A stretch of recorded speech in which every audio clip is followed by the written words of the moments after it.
Dances with shadows. My world and I are going for a walk.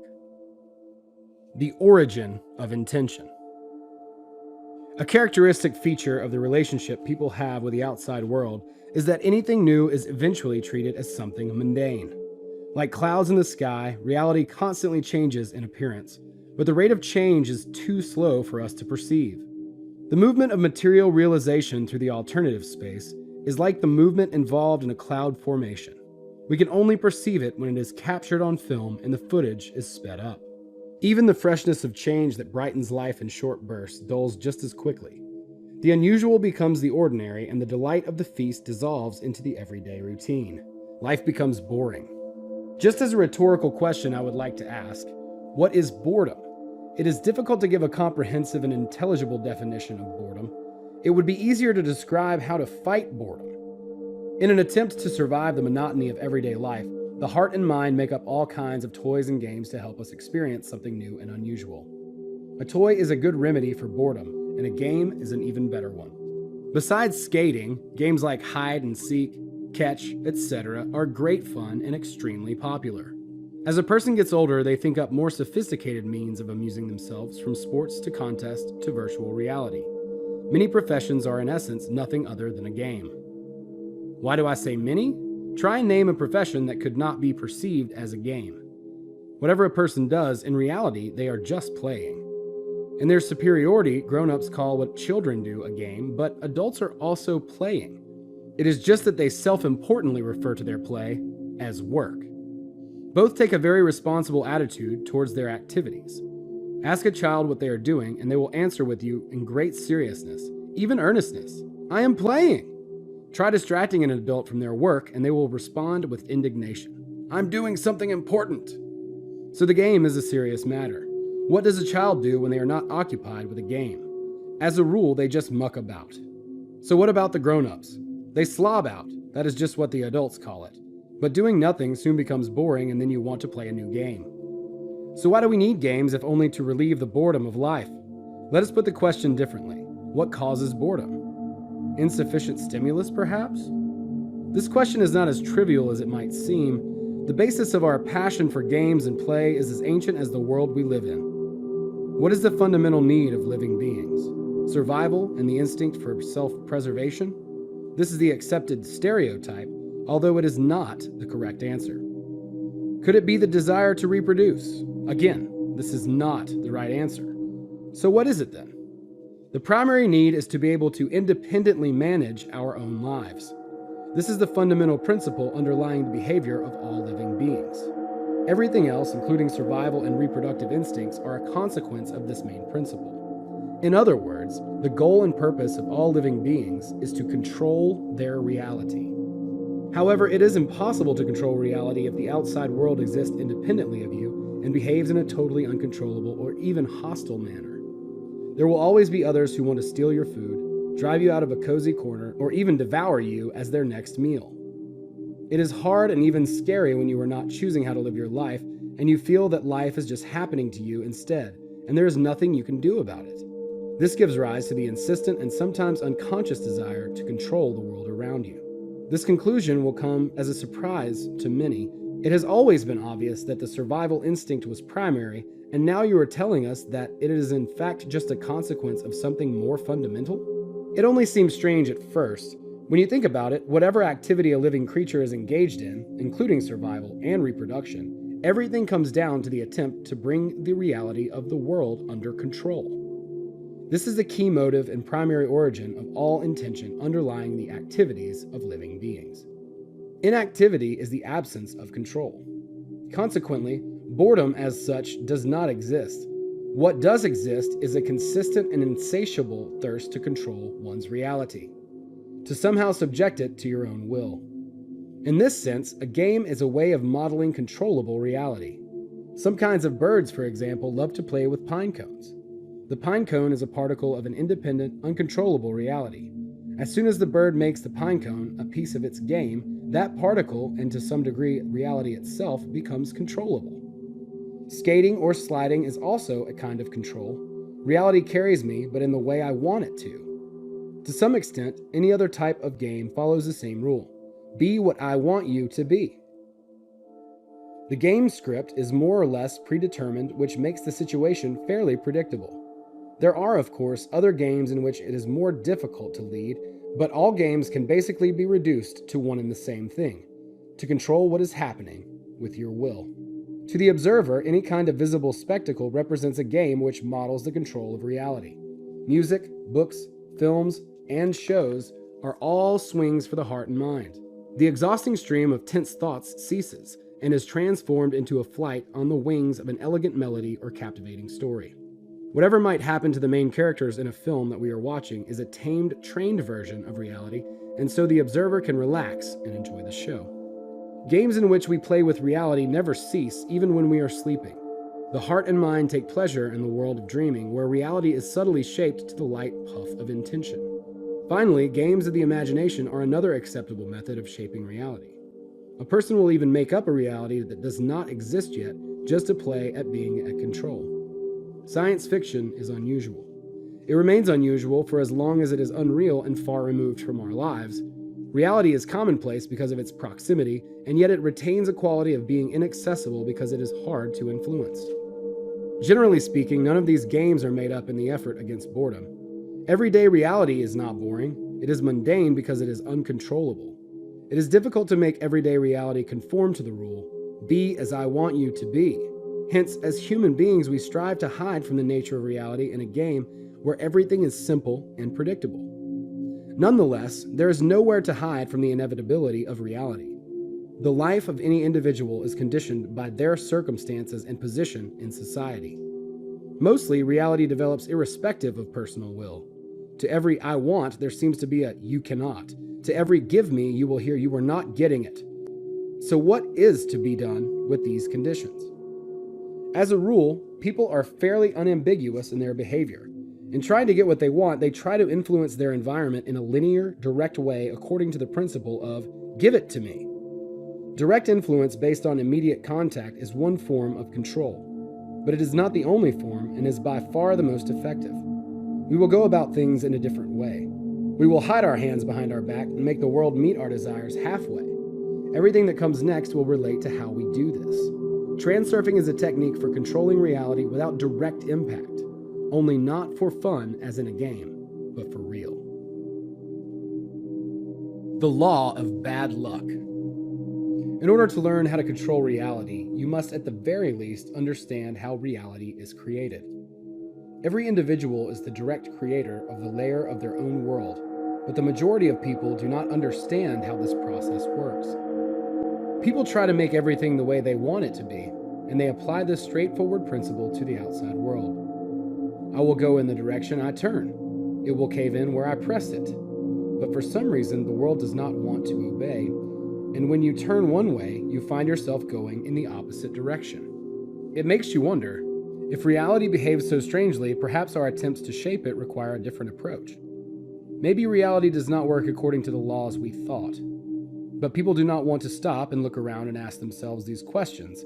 Instead, they stubbornly insist on having things their own way. As a result of this stubborn kind of creativity, the person's individual layer is created in which nothing is the way they want it to be. Reality seems strange, capricious, and hard-line. Sometimes you get the feeling that the world is doing it on purpose, despite you. It is as if problems and unwanted events are drawn to you by some inexplicable force. Our fears are realized and our worst expectations justified. We are relentlessly pursued by the things we are averse to and wish to avoid. So why is this? In the beginner's transurfing course, we already talked about why you often get what you don't want, particularly if the aversion is intense. When you hate or fear something with all your heart, outer intention will deliver it to you in abundance. Thought energy that is born from unity of heart and mind embodies potential in reality. In other words, the sector of the alternative space that corresponds to the qualities of your thought energy will be streamed into physical reality if the feelings of the heart are one with the thoughts of the mind. However, this is not the only reason that our worst expectations are realized. Life should be free of problems. That is the norm. If you do not disturb the balance and go with the alternatives flow, everything should unfold very smoothly. Nature does not like wasting energy and has no intention of spending it on plotting against us. Unwanted circumstances and events occur as a result of the distortion that excess potential creates in the surrounding energy field, while dependent relationships exacerbate the situation even further. Excess potential appears when excessive meaning is attributed to a particular quality. Dependent relationships are created when people begin to compare and contrast themselves with others and place conditions upon a relationship such as, if you are going to be like that, then I am going to be like this. The excess potential that is created when a distorted evaluation is made will have no grievous effects, while it stands relative only to itself. However, as soon as an inflated evaluation of a given object is placed in comparative relationship with another, polarization occurs, which generates the winds of balanced forces. Balanced forces strive to eliminate the polarization that has occurred, and for the most part, their action is aimed against the individual who created the polarization in the first place. The following are examples of non-relative potentials. I love you. I love myself. I hate you. I do not like myself. I'm a good person. You are a bad person. These evaluations are self-contained because they are not based on comparison or contradistinction. The following, however, are examples of potentials based on dependent relationships. I love you on the condition that you love me. I love myself because I am greater than the rest of you. You are a bad person because I am a better person than you. I am a good person because you are a bad person. I do not like myself because I am less attractive than others. I am repulsed by you because you are not the same as me. There is a huge difference between the first and second group of evaluations. Evaluations based on the principle of comparison generate polarization. Balanced forces eliminate the heterogeneity by bringing the opposite values together, just as the opposite poles of two magnets are drawn towards each other. This is why problems, as if deliberately, push their way into our lives. For example, married couples are often made up of two personalities that seem totally incompatible, as if they were a punishment the other must bear. In various types of groups, there will only be at least one person who will make your life difficult.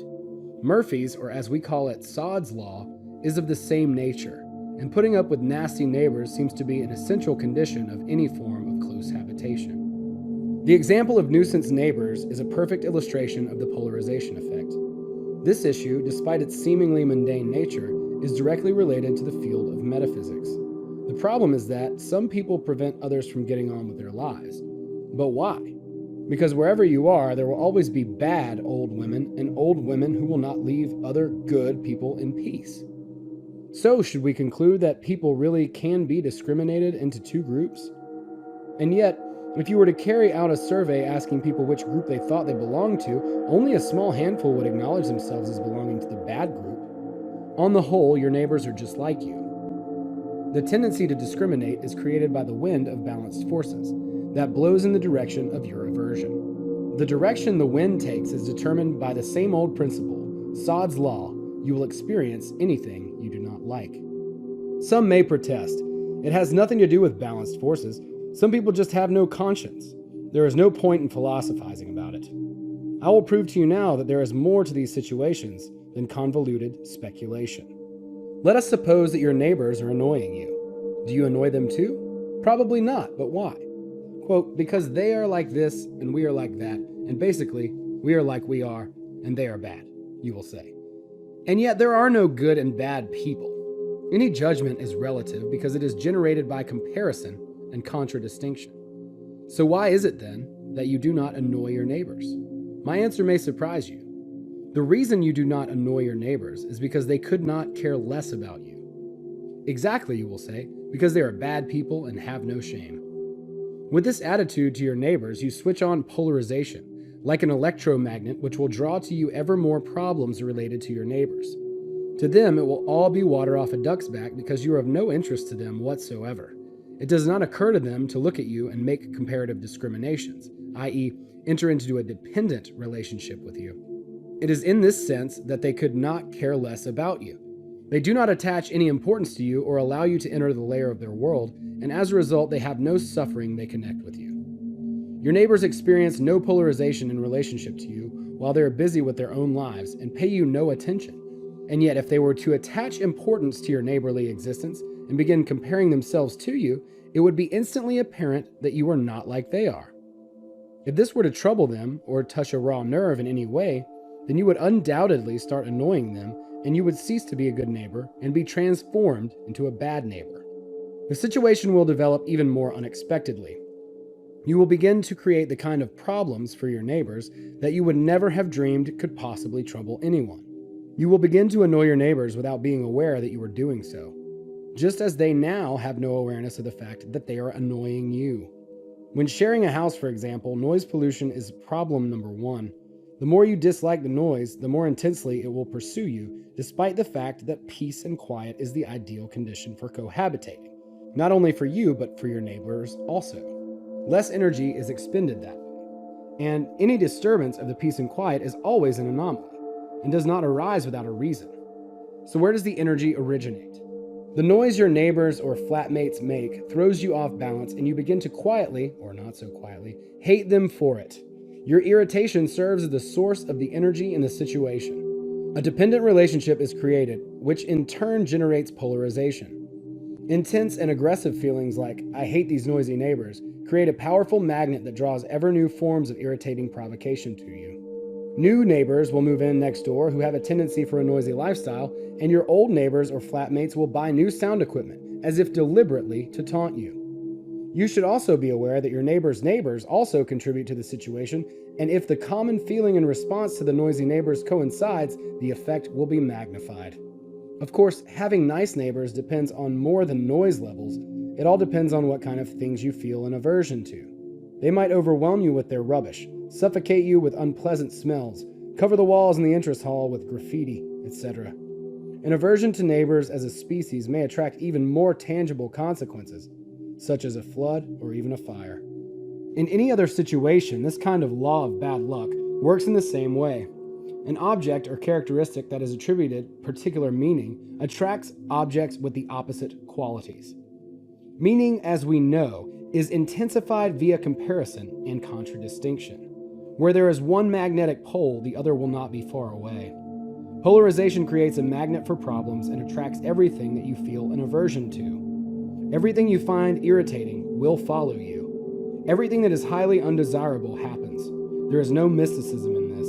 It is quite natural. Polarization distorts the lay of the energy field and gives rise to whirlwinds of balanced forces. As a result of the reflection of reality is warped like a reflection given by a curved mirror.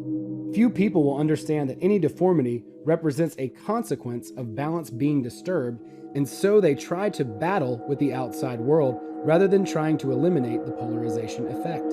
All you have to do is follow the main rule of transurfing. Be yourself and let others be themselves. You have to loosen your grip and give the world free rein. The more you insist in your own desires and rights, the more powerfully the magnet attracts the opposite.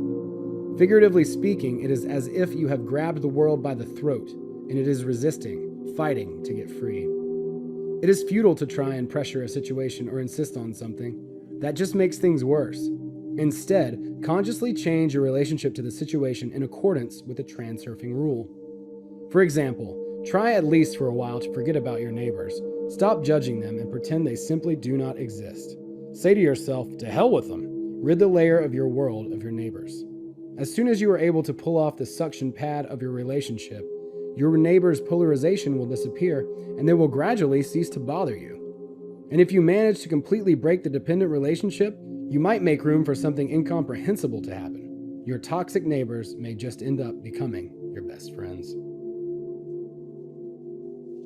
Everything happens despite you. Is it strange, do you not think, that Sod's Law should exist at all? Why should the world be so cruel? Or perhaps it is not, and Sod's Law is just speculation and prejudice. And yet there is no getting away from it. Sod's Law as a tendency definitely exists. Fortunately, the transurfing model not only reveals the reason for this, it can also explain how to avoid getting caught out by this frustrating phenomenon. The transurfing rule works without fail, freeing anyone who follows it from all sorts of problems they otherwise would have been unable to explain. All you have to do is let go the grip of control. Stop grabbing the world by the throat, and life will instantly become welcoming and pliable. If you do not let go, you will end up walking around like a magnet drawing the opposite to you. And it does not just stop at Sod's Law. The collision that occurs when opposites meet causes things to escalate even further. The well-known law of the unity and conflict of opposites, the essence of which is apparent in its name, has become accepted textbook knowledge. The Volga River empties into the Caspian Sea, and the Mississippi into the Gulf of Mexico, but it is not quite as simple as that. Let us start by asking ourselves why this law exists at all. We have already explained why the unity of opposites is omnipresent. Balanced forces bring opposites into contact with one another to restore the state of balance. This does not explain, however, why opposing forces should be in a constant state of conflict. You would think the opposite would be true. Two opposites collide, neutralize each other, and calm down. But no, the opposite forces will continue to anger each other to the point where they end up fighting. If you do not pull them apart, they will go on scrapping forever. You do not have to look too far afield to find examples.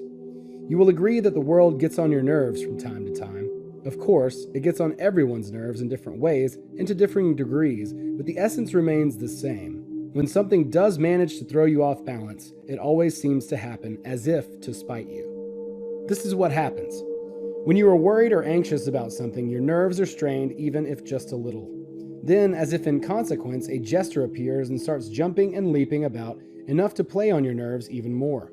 It starts to irritate you, and then the jester jumps even faster. There are many things that play on your nerves, making us increasingly irritated. When you are in a hurry and afraid of being late, the jester claps his hands in glee and shouts, "Okay, let's go!" From this moment onwards, everything seems to work against you. People block your way or ceremoniously parade themselves, making it impossible for you to pass. You need to go through a certain door, but in front of you there is a whole queue of the laziest people in the world who can barely place one foot in front of the other. It is the same with traffic. It is as if all the other drivers have secretly conspired against you. Of course, some things can be put down to perception. When you're in a hurry, it appears as if the rest of the world is going really slowly, but there are other more obvious signs. The lift or your car breaks down, the bus is late, or there is a massive traffic jam. These things reek of a more ill-intentioned objectivity. I could give other examples. When you are stressed and anxious, other people around you do the very thing that irritates you, and they do it right at the moment when you want to be left alone. The children start going wild even though they had been behaving themselves previously. Someone sitting next to you will start slurping and swallowing loudly.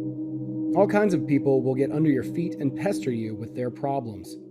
Everywhere, things will get in the way. If you're desperate to see someone, you will end up waiting for them for ages. And if you do not want to see anyone, someone will definitely turn up uninvited, and so on and so forth. External pressures mount all the more intensely in direct proportion to your irritation. The more tense you are, the more actively other people will annoy you. The interesting thing is that people are not deliberately trying to annoy you. It would not occur to them that their behavior might be annoying someone. There are many gray areas in the psychology of the subconscious. However strange it may seem, people are mostly driven by subconscious motives. But even more peculiar is that the driving force that creates these subconscious motives originates external to the human psyche. Despite being invisible, this force consists of real informational energetic entities born of the thought energy of living beings. Pendulums. A lot has been said about pendulums in the first part of the Transurfing series. Pendulums are always present where there is potential for conflicting energies. It would be a mistake to think that these entities are capable of conspiring or of making conscious intention a physical reality. Like leeches, pendulums sense polarization as an irregularity in the energy field and try to feed on it. There is nothing particularly wrong with that. The nightmare is that pendulums not only gulp down conflict, they somehow make people behave in such a way that they give out even more of this type of energy. They will do anything to make sure the energy keeps abundantly flowing. Pendulums pull people with invisible strings, and people comply like puppets. It is not clear exactly how pendulums manage to influence people's motivations, but they are very good at it. Clear conscious awareness is off limits to pendulums, but they get along very well without it, as the subconscious is enough to satisfy their needs. Most people are asleep and waking to one degree or another. There are many things we do automatically when we are relaxed without being soberly aware. In this moment, I am awake, and I am clearly aware of what I am doing, why and wherefore I am doing it. A person's level of awareness is particularly low when they are at home or in a crowd. In the conditions of one's home, there is a minimal requirement for heightened self-control, and so people are relaxed to the point that their awareness is low to the point of dozing off. In a situation outside of the home setting, but nonetheless with a close circle of friends, our conscious awareness is more alert and concerned with self-control. In larger groups, a person's actions once again become quite spontaneous and at the same time in strong correlation with the overall impulses of the crowd. To clearly demonstrate how the pendulum works, we will take the simple example of a pedestrian who you follow on the street and then overtake. As soon as you take a step to the left, preparing to take the person in front of you, they take a spontaneous step in the same direction, blocking your way. So you try and overtake them to the right, but they inadvertently move in the same direction again. What makes the pedestrian change direction? They cannot see you because you are behind them, and why should they be at all concerned by the fact that you wish to walk past them? Perhaps the pedestrian somehow senses something approaching their back and instinctively does not want to let their competitor pass in front of them. This supposition ends itself as an explanation, and yet this is not the reason. In nature, competitiveness is always expressed in situations where the two opposing parties stand facing one another. It is the pendulum that makes the pedestrian shift to the side. People walk without thinking about how to place their feet so that they follow a perfectly straight line. In this sense, we are asleep, and so from time to time, the line created by our footsteps spontaneously deviates to the left or to the right. The motivation, that is, the choice of direction, lies in the subconscious, which in the given moment is not controllable and so is potentially accessible to pendulums. Then you turn up and attempt to overtake the person in front of you. Essentially, the situation is a conflict, albeit a minor one. With the objective of drawing on the conflict energy, the pendulum forces the pedestrian to take a small step to the side to block your way and fuel the situation with intensity. Having said that, the pendulum does not act deliberately as such because it is incapable of conscious intention. Balanced forces are equally as subconscious in their actions. I should emphasize that here we are talking about certain processes, the mechanism for which is not entirely clear, but certainly not the premeditated behavior of conscious beings. We are simply noting individual laws and phenomena connected with the nature of the world of informational energy. There is no point in discussing the specific kind of pendulum that comes into play in this situation, how it appears, how it manages to have this kind of effect, and what exactly is happening on an energetic level, as we can never give a comprehensive answer to these questions. We can, however, draw the following significant conclusion. When balanced forces bring opposites into collision, pendulums will do everything possible to inflame the energy of the emerging conflict. This is the law of the pendulum. All pendulum battles, be they domestic arguments or armed conflicts, take place in accordance with this law. In case of resistance, events will always develop towards an escalation of the conflict, irrespective of any temporary or destructive reconciliations. When the law of the pendulum is at work, the rational mind has no power. This is why the actions of individuals as well as governments seem to make no sense at all. In conflict situations, the individual's motives are under the power of the pendulum. This is also why we sometimes look back on our actions as if they were a dream, wondering how we could have been devoid of common sense and reason, and what could have made us behave so strangely. The reason is, of course, that a person acts without awareness. Consequently, when one's consciousness is no longer subject to external influence, events are perceived from a clearer perspective. People who are in close relationships argue and separate, becoming convinced that their personalities are incompatible, and yet there must have been moments of happiness when everything was going wonderfully. But then one partner changes as if out of the blue and starts behaving coldly or with hostility. They are suddenly nothing like the person they were just a short time ago. No doubt this situation is familiar to you. In reality, it has nothing to do with the fact that one partner or the other has changed. One person behaves in a manner that is totally unacceptable to the other because they are pushed into it by a pendulum. Pendulums control the subconscious motives of people who oppose one another, and the control is aimed at increasing the energy of a conflict. People fail to realize that they are being pushed into a confrontation and are capable of acting illogically and inappropriately. This effect is particularly noticeable in crimes of inexplicable cruelty. It is only afterwards, when the criminal is in the dock, that they recall their actions in bewilderment. I do not know what came over me, and they are not lying. This is exactly what happens. The criminal is totally shocked and recalls their crime as if it were a terrible dream. The dream is particularly heavy as a person's attention has been caught in the pendulum's noose. In certain communities, such as, for example, the army, a gang or sect, an environment is created with its specific stereotypes of behavior and patterns of thinking.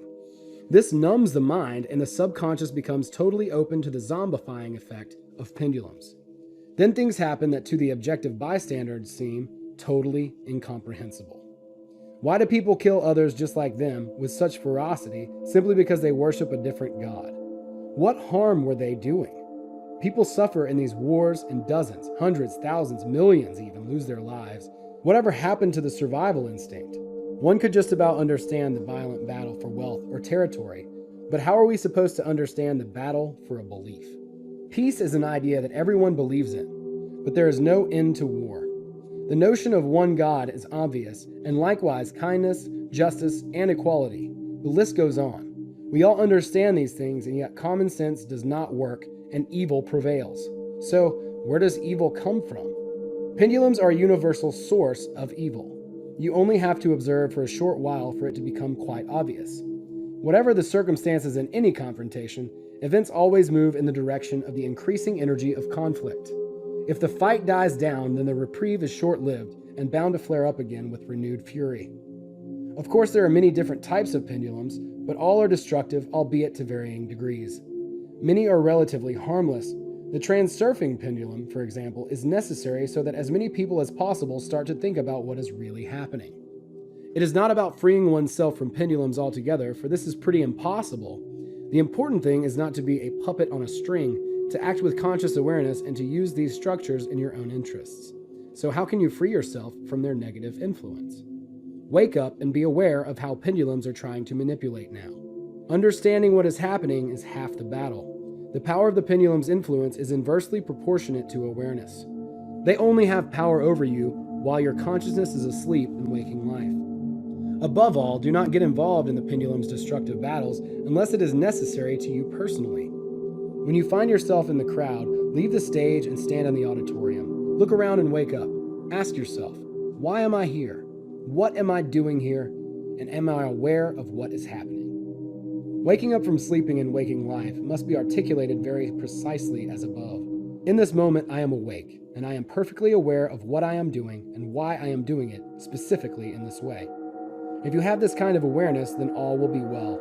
If you do not, then even in the smallest, most insignificant conflict situation, you are still a puppet. This is hardest to do when something is annoying you. Usually the gesture will continue with its jumping all the time that your nerves are on edge. Normally this means that the pendulum has caught you in its noose. You can free yourself from the pendulum by falling into indifference, but this is not easy to do. For example, your neighbors are getting to you playing music you really hate. In this case, your task is to disentangle yourself from the pendulum in whatever way possible, but bear in mind that it is almost impossible not to react. Suppressing your emotions is useless. Instead, give your attention to something else. Try listening to your own music, but do not turn the volume up too loud, just enough to fade out your neighbor's music. Find other ways of distracting yourself. If you can find something else to occupy your thoughts, your neighbors will gradually quiet down. The same thing applies in other cases. If the gesture is jumping, it means that your attention has been caught in the pendulum's noose, and you have been enticed into the pendulum's game, the objective of which is to increase the energy of conflict. To free yourself from the pendulum's noose, you must refocus your attention on something else. In general, things are not too bad. Things will not happen to spite you if your consciousness is awake. You may, of course, be thinking that the above is some kind of weird nonsense. It can be hard to get your head around the idea that certain entities can control us. Whether you accept this knowledge or not is a matter of personal choice. Do not take it on faith either. Observe and then draw your own conclusions. The pendulum rule. In the world today, at every turn we are forced to encounter direct or indirect material related to sexual relationships. In the Transurfing model, this theme, just like many others, is approached from an unusual angle. Sex, or rather our relationship to sex, plays a hugely significant role in our personal lives, whether we want to acknowledge it or not. It does not matter whether a person has an active sex life. From time to time, everyone has flashes of thought that express their relationship to sex.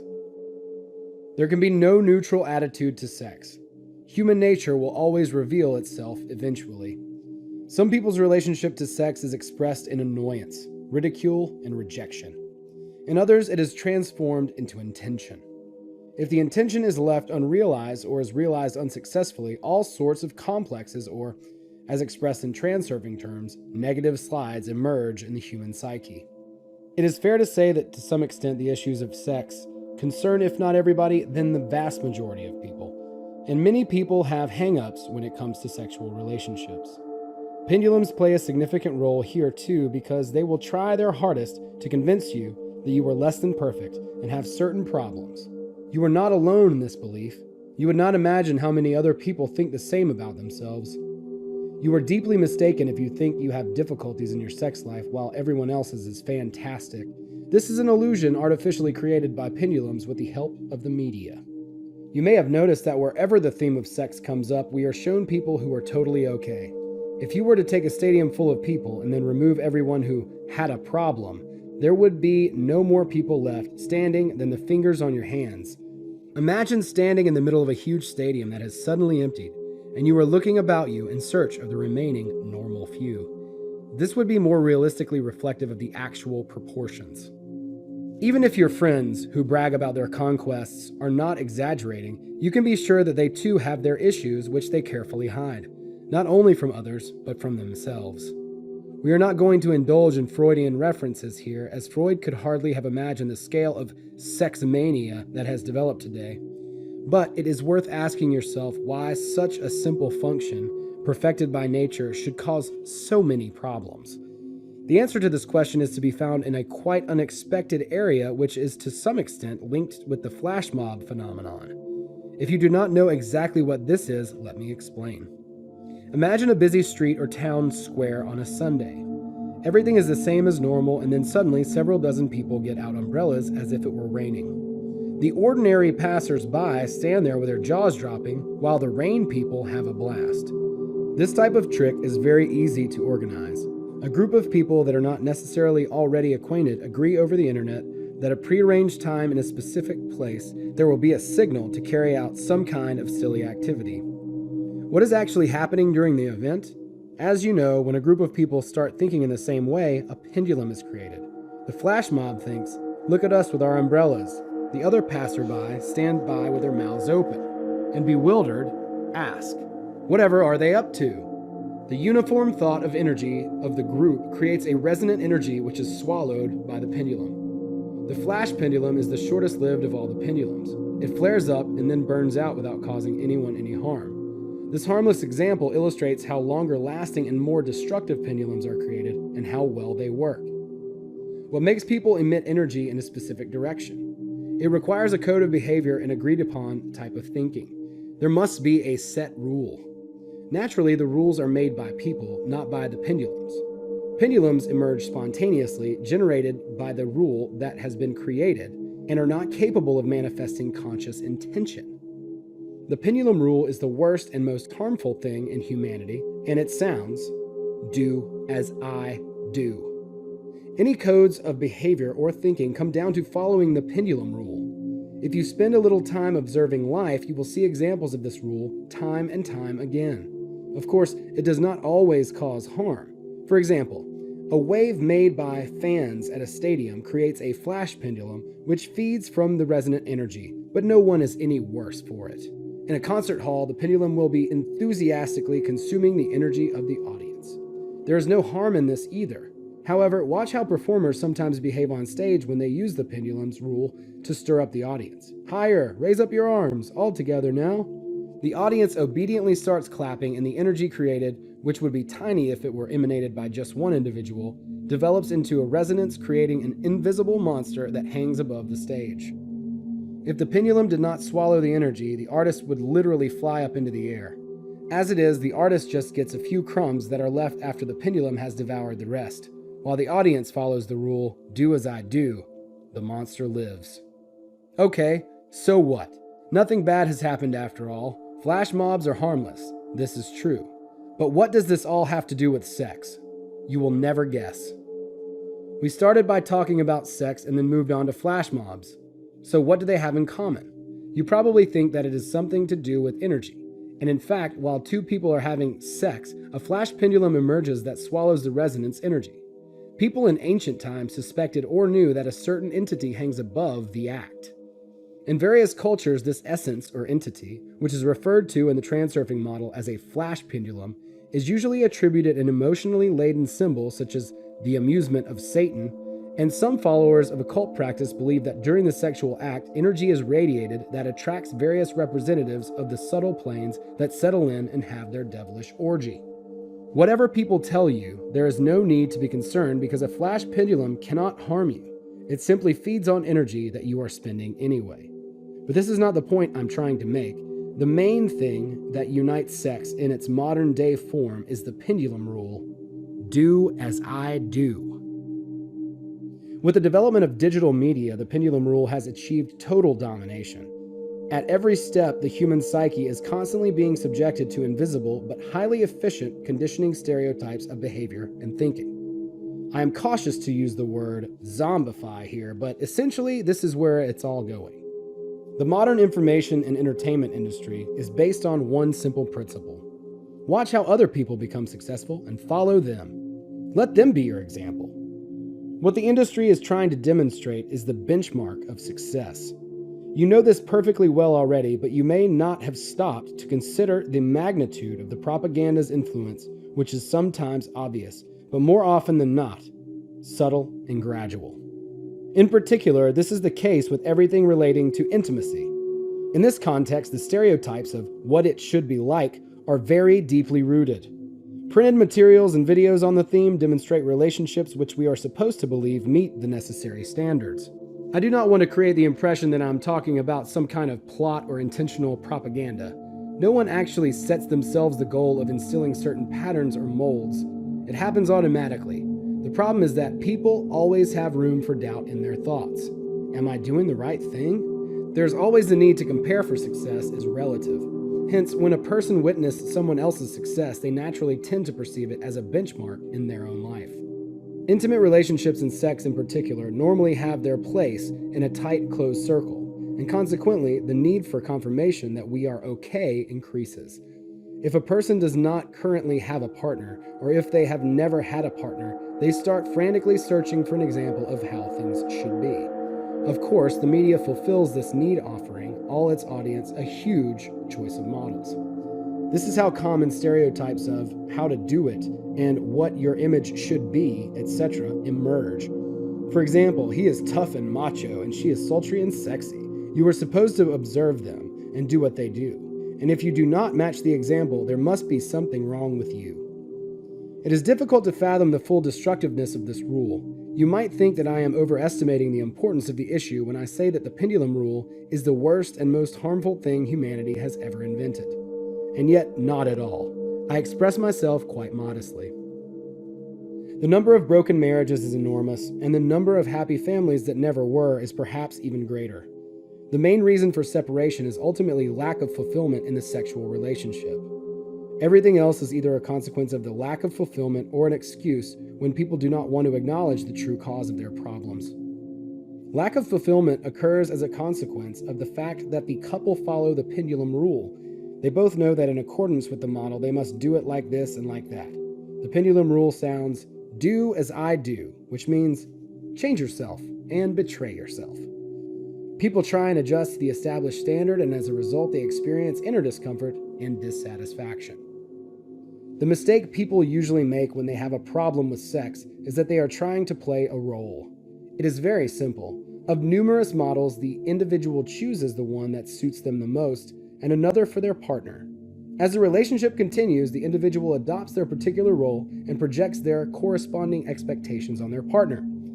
The amazing thing is that the role is usually played according to the principle of transurfing, dispassionately in the style of the participating member of the audience, because they are constantly comparing themselves and their partner to the standard model, wondering whether everything is working out right.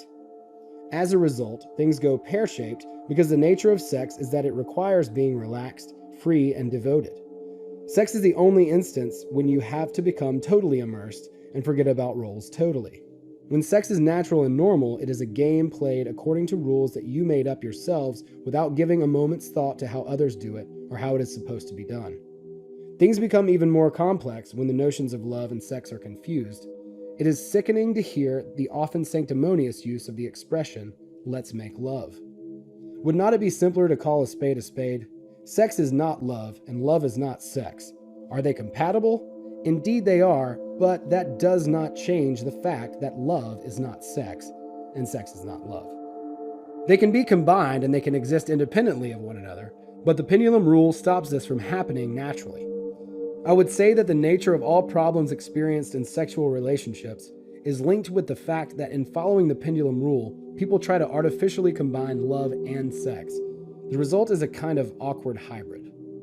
If you forget about the rules and standard models, it is actually all very straightforward. Imagine a scale with 0 at the center. The values to the left indicate affection and to the right, aggression. If the arrow shifts to the left, then it is love. If it shifts to the right, then it is sex. Whether you like it or not, sex is more about aggression than affection. Many people are shy or fearful when their devilish instincts are awakened, thinking that it is somehow unnatural. In reality, what happens is that two people meet, and at first their behavior shows no sign of anything unusual. But then they get a predatory glint in their eyes and start doing things that do not fit with what exactly? Here the pendulum rule comes into play. On the one hand, accepted notions of decency do exist, which it would be inappropriate to defy. On the other hand, within these boundaries of decency, it is impossible to take full pleasure from sex. We want both. In order to fit with the standard model of things, people start playing certain roles. Fearing their animal instincts, they water sex down with what they consider to be necessary ritual. This in turn evokes a certain amount of inhibition. When two people should be letting go the reins, the pendulum rule will not allow them to. And the opposite is true. When the arrow moves far to the side of aggression, the need for reassurance arises. Do you love me? So there are always two participating members of the audience on the stage. They are like puppets hanging on the strings of control they have attached themselves to. What are they really doing? They are desperately trying to pull the arrow to one side or the other. All they would have to do would be to ditch the pendulum rule and let go of the arrow, letting it move freely in correlation with the feelings of the heart and not the ideas of the mind. Some may protest that in this way we would be reduced to the level of animals, but once again, this is the pendulum rule at work. Who set the boundaries for where humanity ends and the level of animals begins? It's even so much a matter of where this level actually is, so much as that each individual has to make their own rules rather than following rules set by others. As a human being, you have the right to establish your own criteria for humanity and decency. I hope you understand that I'm writing this for the benefit of those who have certain issues around sex, especially for those who love each other. All that is required to eliminate the problem is to let go of the arrow as consciously as you maintain control over observing the pendulum rule. There's also a certain type of person who experiences no problems at all in their sex life. Many issues cease to have weight if you can just be direct and speak about things the way they are without confusing different notions and being consciously aware of what you wish to get out of a relationship and being able to communicate it to your partner. Life becomes instantly easier the moment you behave openly. You can be certain that your partner also has their own hidden desires. What should you do if a situation arises where one person desires something their partner finds unacceptable? Firstly, it is important to remember the first principle of frailing. Let go of the intention to receive and replace it with the one to give, and you will receive the very thing you let go of. This wonderful principle works every time, even if you do not always understand how. Secondly, you have to reject the pendulum rule totally and replace it with the rule of transurfing, which sounds, be yourself and allow others to be themselves also. As you know, in order to feel fulfilled by a sexual relationship, you have to feel free and uninhibited. You cannot feel free if you are carrying excess potential in the form of complexes such as an inferiority complex. However, much you try to relax, balanced forces will not allow you to do so. But the majority of tension arises not so much as a result of balanced forces, but as a result of dependent relationships. Inner intention is predominantly aimed at receiving rather than giving. In addition, people usually hang projections on their partner in accordance with their expectation of a given role. We just do not seem to want to let other people be themselves. As you know, dependent relationships generate polarization. which evokes the winds of balanced forces and ruin everything. The Transurfing rule instantly neutralizes the polarization created by the dependent relationship. And so, even if you cannot get rid of your complexes, you can follow the Transurfing rule, which will noticeably reduce the tension. To be yourself means accepting yourself as you are in all your imperfection. Allowing another to be themselves means taking back the projection of your own expectations of them. As a result, any situation in which one person wants something another would find unacceptable is automatically resolved. I repeat that all you need to do is reject the pendulum rule, replace it with the Transurfing rule, and then direct your intention in accordance with the first principle of frailing. If both partners in a couple can do this, they should not experience any further problems in the relationship. I will leave more detailed explanations for why this works to the psychologists, but it works. That is all. In a more general sense, why should the pendulum need its rule? You can see that in the case of flash pendulums, they feed on resonance energy, and so they require synchronized action. But what keeps more long-lasting pendulums going who do not require their adherents to act as one? Above all, the pendulum rule establishes behavioral norms and types of thinking, i.e., standard models of what is considered normal. People do not understand that they are being offered a product, a surrogate success. Someone else's success can never serve as an example in the sense of a model to be replicated. True success is only achieved by those who have the courage to break the rules and go their own way. When you follow in someone else's footsteps, you are sentenced to the eternal task of trying to catch the setting sun. Standards of success are a mirage, but people do not know, or perhaps do not want to know, that the pendulum rule traps them in a web of illusion. Illusions are often sweeter, more convenient, and clearer than reality and the unknown. When a person comes face to face with the fact that they do not fit with the established standards, they experience inner discomfort.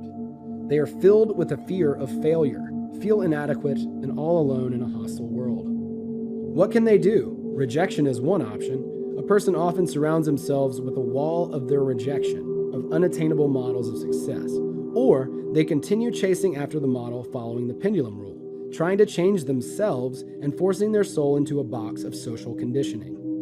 This approach leads only to dissatisfaction and a lack of fulfillment, and once again the person tries to change. When people chase after standard models, they radiate the energy of dissatisfaction and disappointment. It is inevitable. It is the same as a donkey going round in circles after a carrot. This is the energy that destructive pendulums feed on. The wall of rejection in turn requires no less energy. It is very hard to maintain a defense field around you all the time when everywhere and at every step you are being bombarded with rules you are unable to observe. There is a way out of the labyrinth, though. The way out lies in refusing to allow the pendulum rule and walking your own path. Those who manage it acquire a unique quality that takes your breath away: inner freedom. There are people who have this quality, and the lady who wrote the letter below is standing just a step or two away from this freedom. I am nearly 30 years old and I have never been with a man. The sexologists say that this is a serious abnormality, but I do not see why. It is not written anywhere that you have to sleep with someone before you hit 25, or that virginity should be punished on moral grounds. I am an attractive woman, and there have been plenty of opportunities for an intimate relationship, but the truth is, I have not wanted to. The problem is not psychological. Everything is okay on that front too. I just have not yet met a man who I have felt I wanted to go to bed with. Recently, though, the issue has been weighing on me more heavily because everyone is indulging in carnal love except me. It is natural and I am an exception to the rule. I have never felt enslaved to social stereotypes, but this part of social conditioning is evidently really beginning to get to me. Sometimes I feel like I am some kind of moralistic freak. The fact of my solitude does not affect my self-esteem because not sleeping with someone I do not feel particularly drawn to is a conscious decision. Am I really an exception, abnormal in some way? I said a step or two away because you still have a fear of being different. Nonetheless, you clearly have inner strength and are independent. Obviously, you are not abnormal. You just must not be afraid that you are not like everyone else. Be happy about it, although, of course, there is no need to go over the top. Perhaps you could lower the bar of your expectations and approach things more simply. If we judged by the information we are constantly being bombarded with, you would think that having sex is all people ever do, but this is an illusion. Far from everyone leads an active way of life in this context, and many people do not have a partner at all. But fear of loneliness and being different cause people to buy into the illusion. Take Paris, for example. With its air of freedom and relaxed atmosphere, Paris has won the reputation of being the city of lonely hearts. Every day, clearly in the morning, people rush out and tour the many cafes. Why? After all, they could have their coffee at home. Loneliness drives them out of their homes. It might seem as if pendulums deliberately enslave society to its rules. They do enslave people, but they do not set the rules. They exist because of the rule. The rule creates the pendulum, and only then does it start doing its dirty deed. The main feature of the pendulum that makes it so destructive is that it leads people away from the path that could make them truly happy. Imagine a busy street where everyone is going about their own affairs when suddenly figures dressed in black appear and make everyone line up and start marching. One person tries to walk away, but they are immediately and crudely forced to rejoin the line. You! Stop! Where do you think you're going? Get back in line. It is no coincidence that the film The Matrix was made. Science fiction has a tendency to become reality over time, and this tendency is accelerating. If you observe carefully, you will see that the gulf between science fiction and physical reality is becoming ever narrower. Of course, people do not lie in containers with suction cups attached to their bodies, but the analogy is pretty close. People think that the line is reality. In fact, it is the requirement to stand in line that is the illusion. True reality lies in the fact that you can break the line and go your own path. It is just not that easy to have this awareness. People are so used to living with their illusions that they need a really good shake, or as Carlos Castaneda would have said, a shift to the assemblage point before they can discern the difference between reality and illusion. People who are handicapped are genuinely in a position of having no choice. They either suffer their entire lives, tortured by their deficiency, or neglect the pendulum rule. If a person understands that they have nothing to lose, they give up chasing after standard models and begin living for their own pleasure. Invalids who play basketball in their wheelchairs are infinitely happier than able-bodied teenagers trying to copy Michael Jordan. These teenagers even come across as being less natural because they march in line. None of them will actually become anything like Michael Jordan until they realize that they need to break out of the line. Those who break the pendulum rule either become leaders or renegades. Some make their way to stardom while others end up social outcasts. The difference between them is that the former know that they have the right to break the pendulum rule, while the latter still have doubts. Stars are born, but pendulums light them up. Those that dare to break out of line become new models of success. Pendulums will not put up with individuality. They see a rising star and have no choice other than to make it their favorite. Then a new rule is made. The line turns around and marches after a new star. Can you see what is happening? In order to break out of the line, you have to know how. If you fight against the figures in black, you will lose. In the battle against pendulums, you will always be defeated. The secret lies in leaving the line without a fight. You can walk away calmly, smiling and waving goodbye to the figures in black, and then go your own way. They will do everything they can to force you back in line, but ultimately, there is not anything they can do if you do not enter into conflict with them. In order to fully understand this simple truth, you have to first reconsider your current worldview. In the world we live in today, many things have been turned on their head. In this sense, Transurfing puts everything in its place and assists in resisting the pendulum rule. It is true that many people will be averse to the idea that they are caught up in a matrix. Transurfing will not be of any interest to those who prefer for their ego to stay sleeping. We all receive the things we choose. An illusion is also a choice, and anyone who prefers to stay with the illusion has every right to do so. It is not my intention to force information on anyone, neither do I feel obliged to prove my ideas. Anyone can put the principles shared here into practice and prove or discredit them as they see fit. I am simply the person walking past who says, "Hey, did you know that there is something called Transurfing reality?" "Really? Yep, that's where I am headed, but you can go wherever you like." That is all. Stabilizing the structure. In accordance with its law, the pendulum does all it can to augment the energy of an existing conflict. The battles from which pendulums draw their energy are constantly going around us, and they usually involve two or more opposing structures. There are many examples of this: war, revolution, competition, and other forms of confrontation.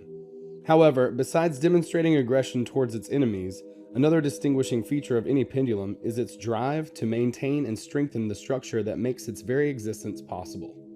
Information energy entities are formed and grow simultaneously with the emergence of an ordered structure created by living representatives of the natural world. The existence of any pendulum is wholly dependent on the stability levels of the newly created structure. So, the pendulum will do anything necessary to stabilize its structure. This is the second law of the pendulum. As an illustration of this law, let us take the very simple example of a school of baby fish. The school behaves as if it were a single organism. If you frighten it from one side, all the fish turn and swim in the opposite direction synchronously. How is this phenomenon of synchronism explained? If we assume that every individual fish is reacting to the movements of the next fish swimming beside it, then the response to the disturbance would take on a chain-like effect. However fast the signal was passed on to the other fish in the school, there would still be some kind of delay between the response times of different fish. The point here is that there is no delay. The school can grow to quite large proportions, and yet the same synchronism is observed. Birds demonstrate the same behavior. If you have ever seen a large flock of small but fast-moving birds, you will have noticed what incredible coordination is expressed in their movements back and forth. Perhaps what we are seeing is the workings of a different kind of mechanism, for example, some kind of telepathic contact. This is unlikely, though. In water, where there are no schools of fish, if you frighten one fish, another situated just 1 meter away will not respond at all. So it is not a matter of telepathic communication. The signal is transferred only when the fish are together in a school, which in essence represents an extremely simple structure.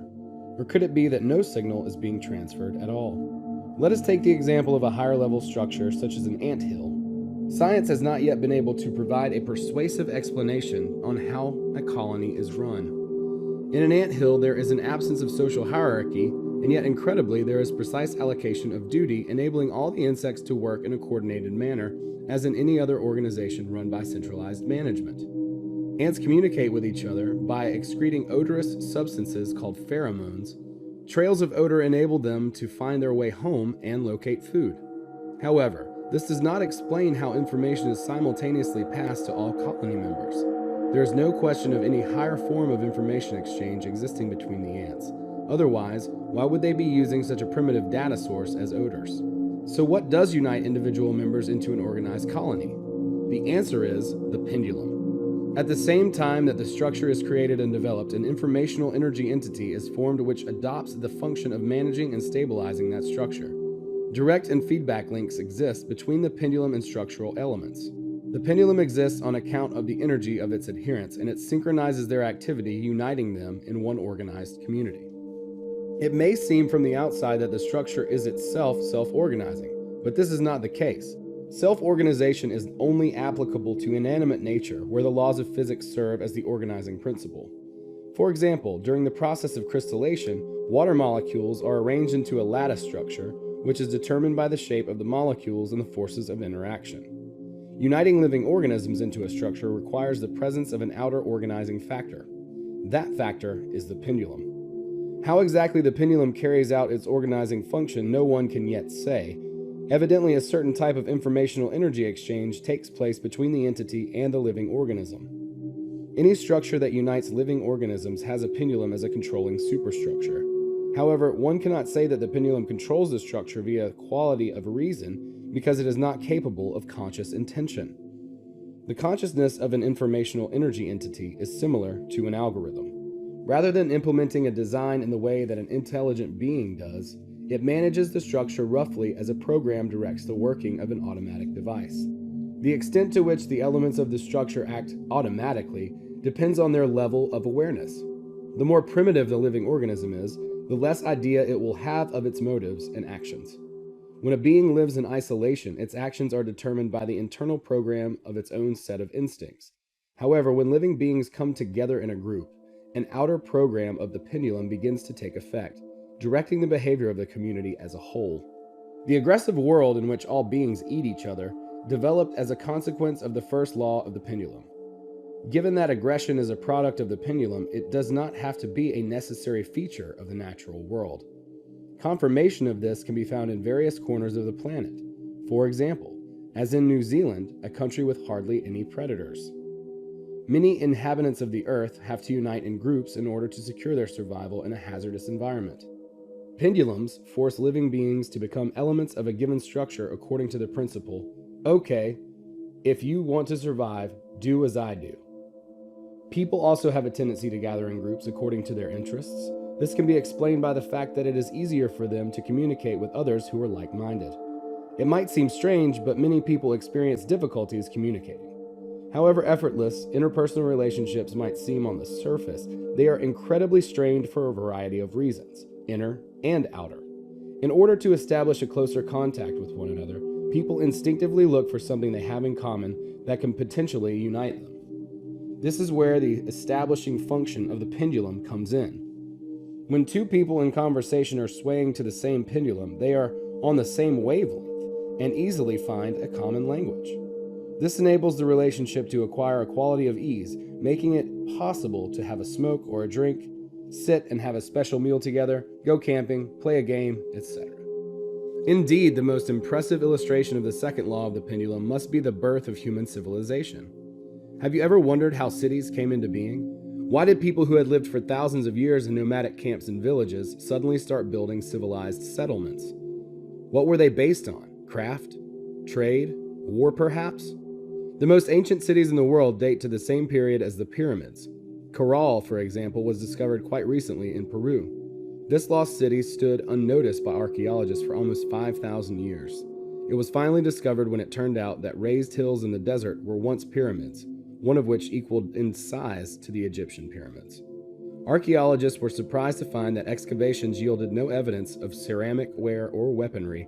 The people of that time used primitive tools made from wood, stone, and bone. It was later established that the inhabitants of the city grew cotton and made fishing nets, which they exchanged for fish with the inhabitants of shoreline areas. And yet the inhabitants of a village could have easily engaged in the same livelihood. There were no defense structures surrounding Caral, which rules out the question of a military prehistory to the city. So what caused the emergence of this city? From ancient times, human beings had lived in villages engaging in primitive forms of craftsmanship, either trading or busy waging wars with other factions inhabiting the same region. And yet they did all this without needing to construct stone towns or erect pyramids. In all likelihood, the pendulum served as the organizing factor, or more precisely, the stabilizing factor for these settlements. It is impossible to say exactly why this happens. The truth is never to be found far away. Likely as not, at a certain point in time, a pendulum structure is spontaneously formed which carries the capacity for further development. For a city is in essence a complex pendulum hierarchy of production, consumption, and exchange. If the construction of the self-organizing system is stable at the outset, then it will expand and strengthen. The structure may even evolve into the formation of a complex civilization. This process will continue until such time as a defect in the architecture brings the gigantic construction tumbling down. Of course, there is a long way to go before that happens to us, although it all depends. Let us go back to life as it is now. The human beings are more awake in comparison to other representatives of the animate world, and yet, are we always consciously aware of our actions? The human mind is capable of creating complex structures and mechanisms, building whole cities and researching the world we live in, and yet, in the context of awareness, man has not developed much further than the animal kingdom. All of society is organized into a complex structure consisting of separate formations from the family to large corporations and whole nations. Like in nature, if a person lives in relatively isolated conditions, they are consciously responsible for their actions. As we know, enlightenment was reached by those who isolated themselves from society. However, once a person becomes an element of a structure to a large degree, they are asleep, which does not appear to hinder the mind from engaging in advanced technological production. A modern-day factory is a lot more complex than an anthill, and yet in essence, both structures are controlled by pendulums. All achievements of scientific and technological progress, if considered all together, are the products of a structure rather than a specific individual. The television as a piece of apparatus is the invention of one man, but television in the wider sense of television broadcasting is the product of an entire system which is controlled by a pendulum. When a person becomes an element of a larger structure, they are obliged to follow the pendulum rule. As a result, an unavoidable contradiction arises between the individual's personal interests and the conditions imposed by the structure. The worst thing is when a person is not aware of this and obediently toils and sweats away for the system, unable to take the time to lift their head up, look around, and become conscious of what they're doing. You may think this is all nonsense. Why do you think that I am not aware? Quite the opposite. I am perfectly aware of what I am doing, why and wherefore I am doing it. Unlikely.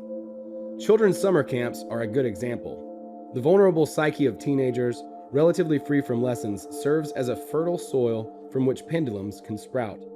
Due to their aggressive essence, pendulums create an environment in which the spirit of competition can blossom.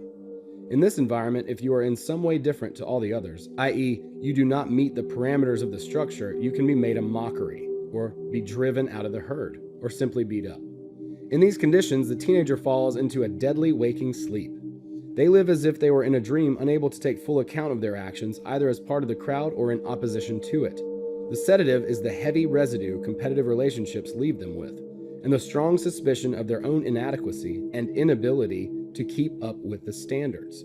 Teenager is never for a minute free of the feelings of oppression and weariness, even if to all other intent and purposes they appear calm, confident, and buoyant. It is the same feeling of oppression bordering on hopelessness that a person experiences in non-lucid dreaming when they are at the total mercy of what is happening at the dream. Life in an aggressive environment happens to the individual like in dreaming. A rapid flow of circumstances carries the individual along, forcing all their awareness to be focused on just staying afloat and keeping an anxious eye open in anticipation of the next thing. Unless a teenager has a strong sense of self which gives them an inner strength to hold to, they begin instinctively, even subconsciously, looking for another source of strength to strengthen their position. The pendulum is there to offer this support, but not freely, only in exchange for submitting to the rules of the structure.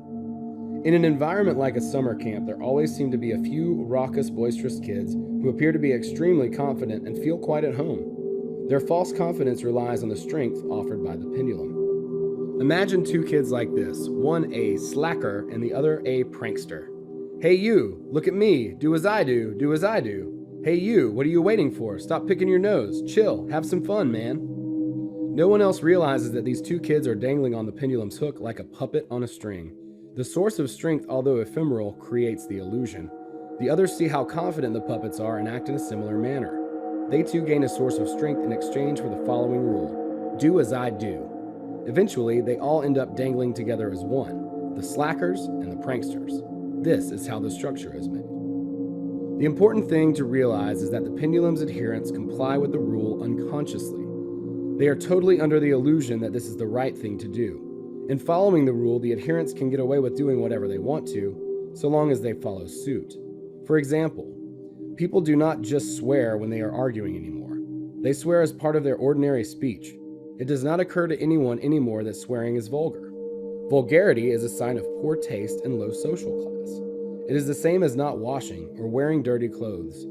People might not be wearing their dirty clothing at the moment, but they surely will as soon as someone makes it a rule to do so. For example, at the court of the French King Louis IX, no one ever washed because the king had a pathological aversion to hygiene and reduced it to rinsing his hands in cognac.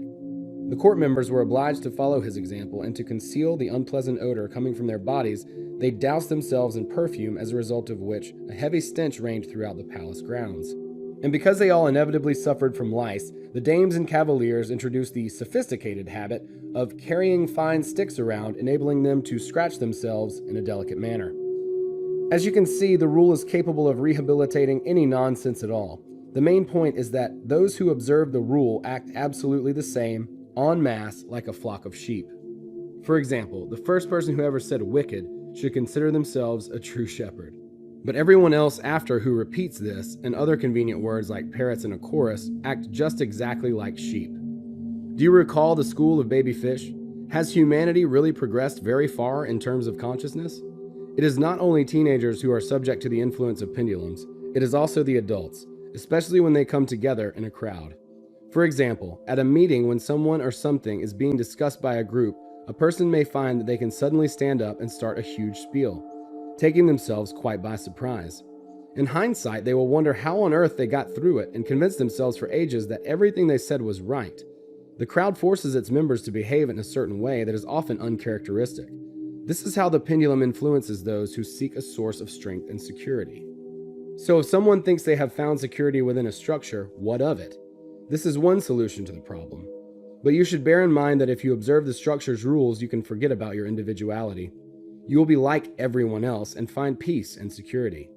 At the same time, you relinquish your divine gift, the uniqueness of your soul on which the genius part of yourself depends, to say nothing of the fact that unity of heart and mind becomes impossible. When a person is entirely under the power of the structure, they are almost entirely unconscious and unable to perceive the voice of the heart, which means they will never search for their true path and will spend their life in backbreaking service to the structure. I am not saying that everyone's personal path can only be found beyond the limits of a given structure. Of course, you can disappear into the mountains and cut yourself off from the world of pendulums, but if life continues to be a subconscious waking dream in the mountains as well, then you will not change a thing. The challenge is to remain the captain of your fate while you are within the structure. Is it possible, for example, to acquire the self-confidence a child so needs without submitting to the pendulum's rule, or becoming a social outcast? Easily. All you have to do is wake up and observe the scene through the eyes of an observer while you are still on the stage. Then it immediately becomes evident who are the pendulum's favorites, the slackers and the pranksters and adherents who follow the rules. You must not judge or disdain people for following the rule. If as a result of your awareness of the way of things, you start comparing yourself to those who are asleep, dependent relationships arise, polarization occurs, and the awakened one inevitably becomes an outcast. It is very important to remember that it is not enough to simply reject the pendulum's rule. You have to replace it with the transurfing rule, be yourself, and allow others to do the same. Then you will be able to find your source of strength and security within. Once you understand what is happening around you, you are already halfway home. This knowledge alone brings a reliable, calm belief in oneself, because lack of self-confidence comes from the fear of the unknown. When a person is unfamiliar with the rules of the game, the world seems scary and hostile. Then feelings of loneliness and depression take over, sending you to sleep and making you submit to the pendulum's rule. Knowing all this, you are now capable of turning life into a conscious waking dream, which means having control over a situation. Either you become a shepherd, or at the very least, you stop being a sheep. As far as strengthening your position goes, we have talked about this in quite a lot of detail in the theory of transurfing. Firstly, you have to be rid of feelings of guilt, which means you have to stop justifying yourself and explaining your actions to others who have the outright audacity to judge you. Secondly, stop protecting or proving your worth. If you follow the transurfing rule at the same time, then these two things will be more than enough to acquire a sense of strength and security within, i.e., to begin living in accordance with your own beliefs. Bear in mind that you cannot simply thoughtlessly oppose a given structure, desperately trying to be rid of its influence. I should repeat that we are not talking about freeing yourself from pendulums entirely, but about how to avoid being a puppet on a string. Once you are awake, you will feel and see how the structure weighs on you when it tries to impose its own rules. Then you will be able to decide for yourself whether you want to refuse to follow their rules or whether you want to observe them. The important thing is to make a conscious decision while others are asleep. This is the strategy of the person who is a master of the situation. As an example, I cite a letter which is quite characteristic. Why is it sometimes the case that when you do your work to a high standard, or do even more than is expected, suggesting new ideas that are very well received, no one notices it, and someone else gets to take the credit? Even if there is a raise in salary available, I am quickly forgotten, as if I had not even been in the running. And if I am initially offered a small promotion, in the process of formalizing it, someone else takes the position before me, or it is postponed. It is as if I am invisible. Why does this happen? It would appear that the reader who asked this question works in the administrative system. Any system is a pendulum. The informational energy structure first arises in the form of a set of ideas and principles, and then it is materialized materially, i.e., into a system. The system then starts to develop independently, submitting its adherents to its laws. Pendulums place their adherents in key positions not based on merit and high service, but based on how fully they fit into the system. It would be naive to think that on the career ladder or in the powerarchy, people are arranged according to their distinguishing qualities and achievements. Perhaps this is the case to some degree, but nonetheless, distinguishing qualities and achievements are not the main thing. The most important criteria is not how well a person carries out their work, so much as how correctly they do it from the point of view of the system. The pendulum is most concerned with stability, and so first and foremost you should direct your actions towards supporting the system's stability. If you want to climb up the career ladder, you have to understand the difference between well and correctly. Here everything depends on the team. Pendulums are different too. In the majority of teams, creativity, initiative, enthusiasm, and independence are welcomed. But in the case of a management apparatus or large enterprise, the laws and ethics are totally different, i.e., corporative. Corporate ethics entail much more stringent regulations, discipline, and diligence. Taking the initiative can be punished, independence can be met with caution, and creativity far from playing the most important role. In this type of system, you have to be more correct, not better. So you have to be able to behave in a conscious and flexible manner in line with the reality of the pendulum world. It is not as difficult as it might seem. The important thing is to wake up sooner rather than later. The indigo arrivals. One of the clearest manifestations of the onset of a new reality is the phenomenon known as the indigo children, described in detail in the book of the same name by Lee Carroll and Jan Tober. The term was coined by the clairvoyant Nancy Ann Tapp, who researched the connections between a person's personality and the color of their aura. At the beginning of the 1970s, Nancy Tapp discovered an unusual phenomenon. Children of a new kind were entering the world with a previously unseen color in their aura, indigo, blue-violet. The indigo children were shown to be different in personality to other people. They often diagnosed with their hyperactive disorder and attention deficit disorder. They have difficulty sitting still unless they are doing something they find interesting. Not all children who display these disorders are necessarily indigo, and vice versa. Every child is different. What all indigo children have in common is an inherent sense of status and dignity and a strong independent spirit. The indigo child does not doubt their worth for a moment, as if they were confident that they deserve a place here in this life. That is just how they are. These children surprise adults displaying a wisdom and awareness that is beyond their years.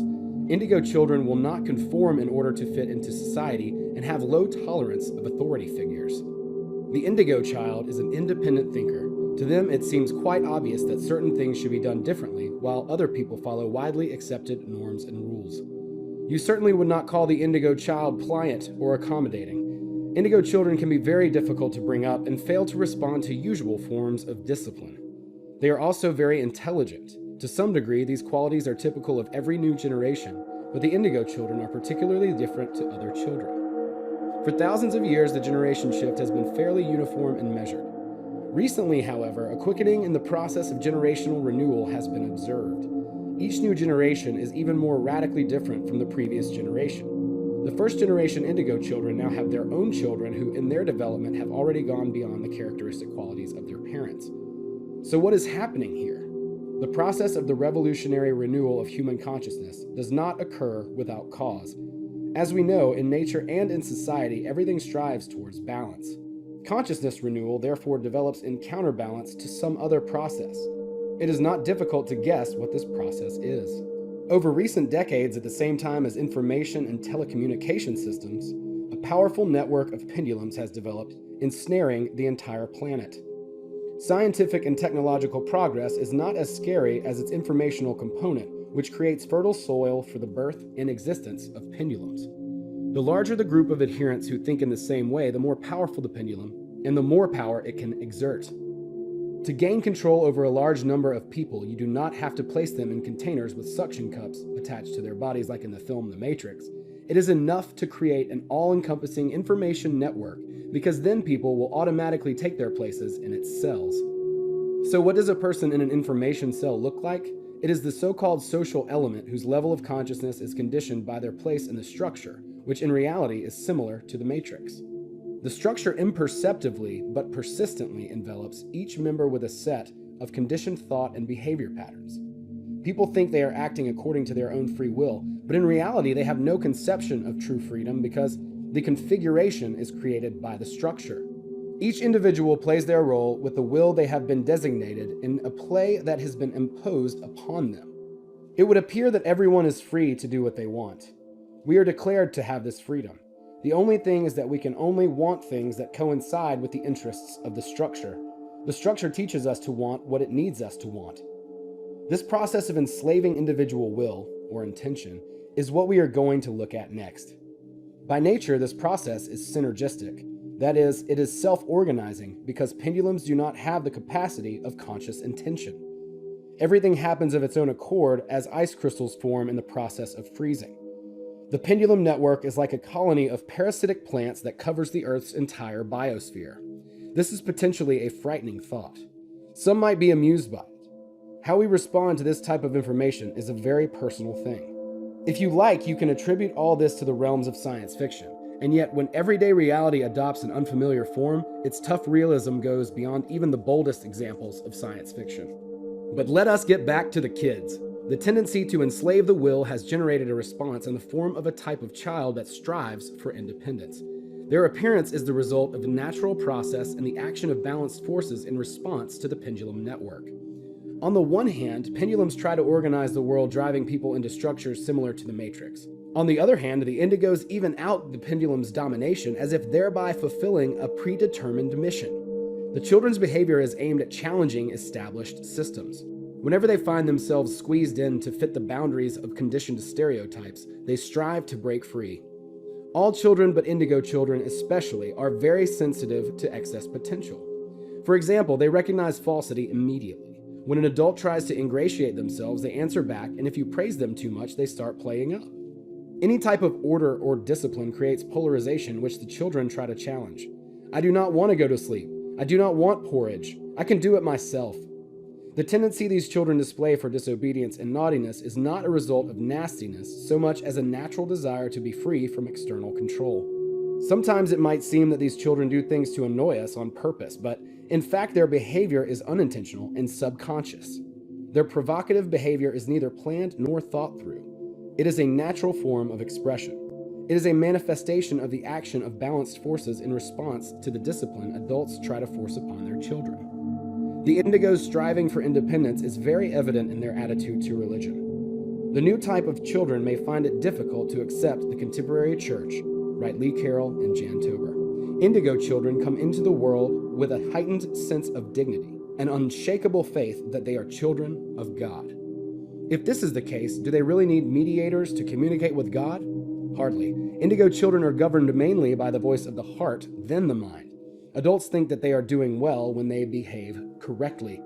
Children are of the opinion that the most important thing is to do everything with soul, with love, and not necessarily in the way that is considered correct. What if in some past life your current children were your parents, and now you have changed place? What if now these old souls have come to continue to teach you, giving you many wise lessons? The wisdom of the indigo children results from their heightened awareness. They are very aware of what is happening around them and who is who. Awareness is heightened when the focus of attention is directed inwards and not outwards. When a person is totally immersed in the cares imposed on them by the outside world, their mind dives into the game subconsciously. The indigo awareness counters the tendency of the sedated mind within the pendulum networks. All children are marked by strong individuality from birth. In their early childhood, they are very beautiful and charming. The secret to the child's charm is unity of heart and mind. They accept themselves the way they are, and so their essential inner beauty is not distorted by the false masks of the mind. Why is it then that as these wonderful creations mature, they show certain unpleasant traits and weak sides to their character? For these are the children of God, and so beautiful and powerful like God Himself, despite the vulnerability of their early years. Initially, they are imbued with the power of the Creator, capable of creating a new reality.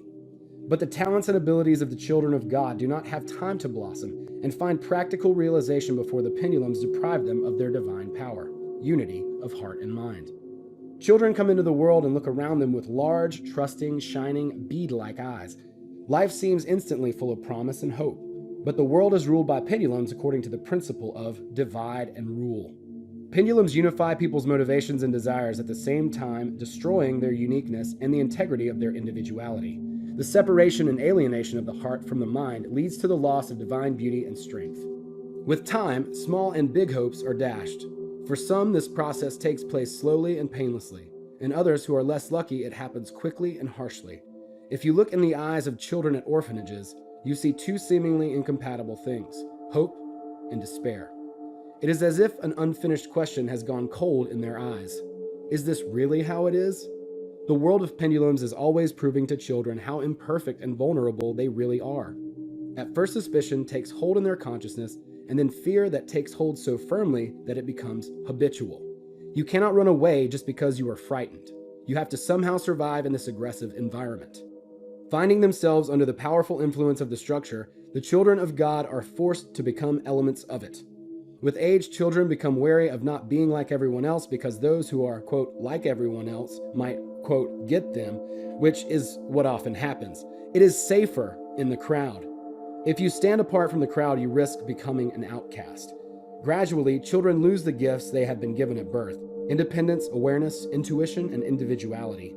These qualities are most characteristic of the indigo children, but such characteristics mean certain death to the structure, and so the process of enslaving human will continues.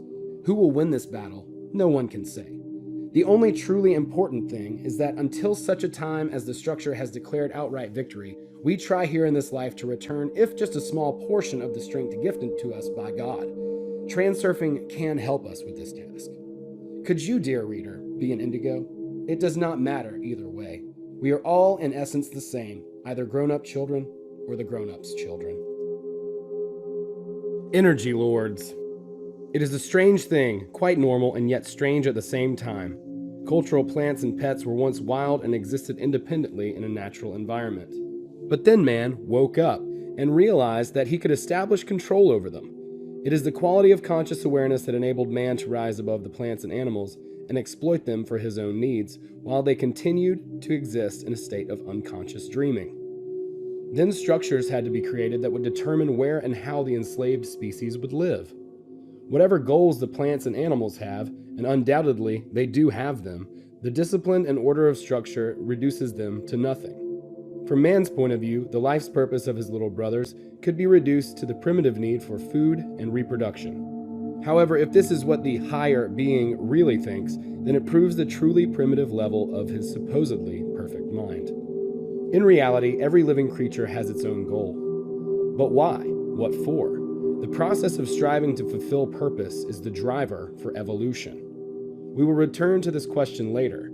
For now, we will simply state the following fact.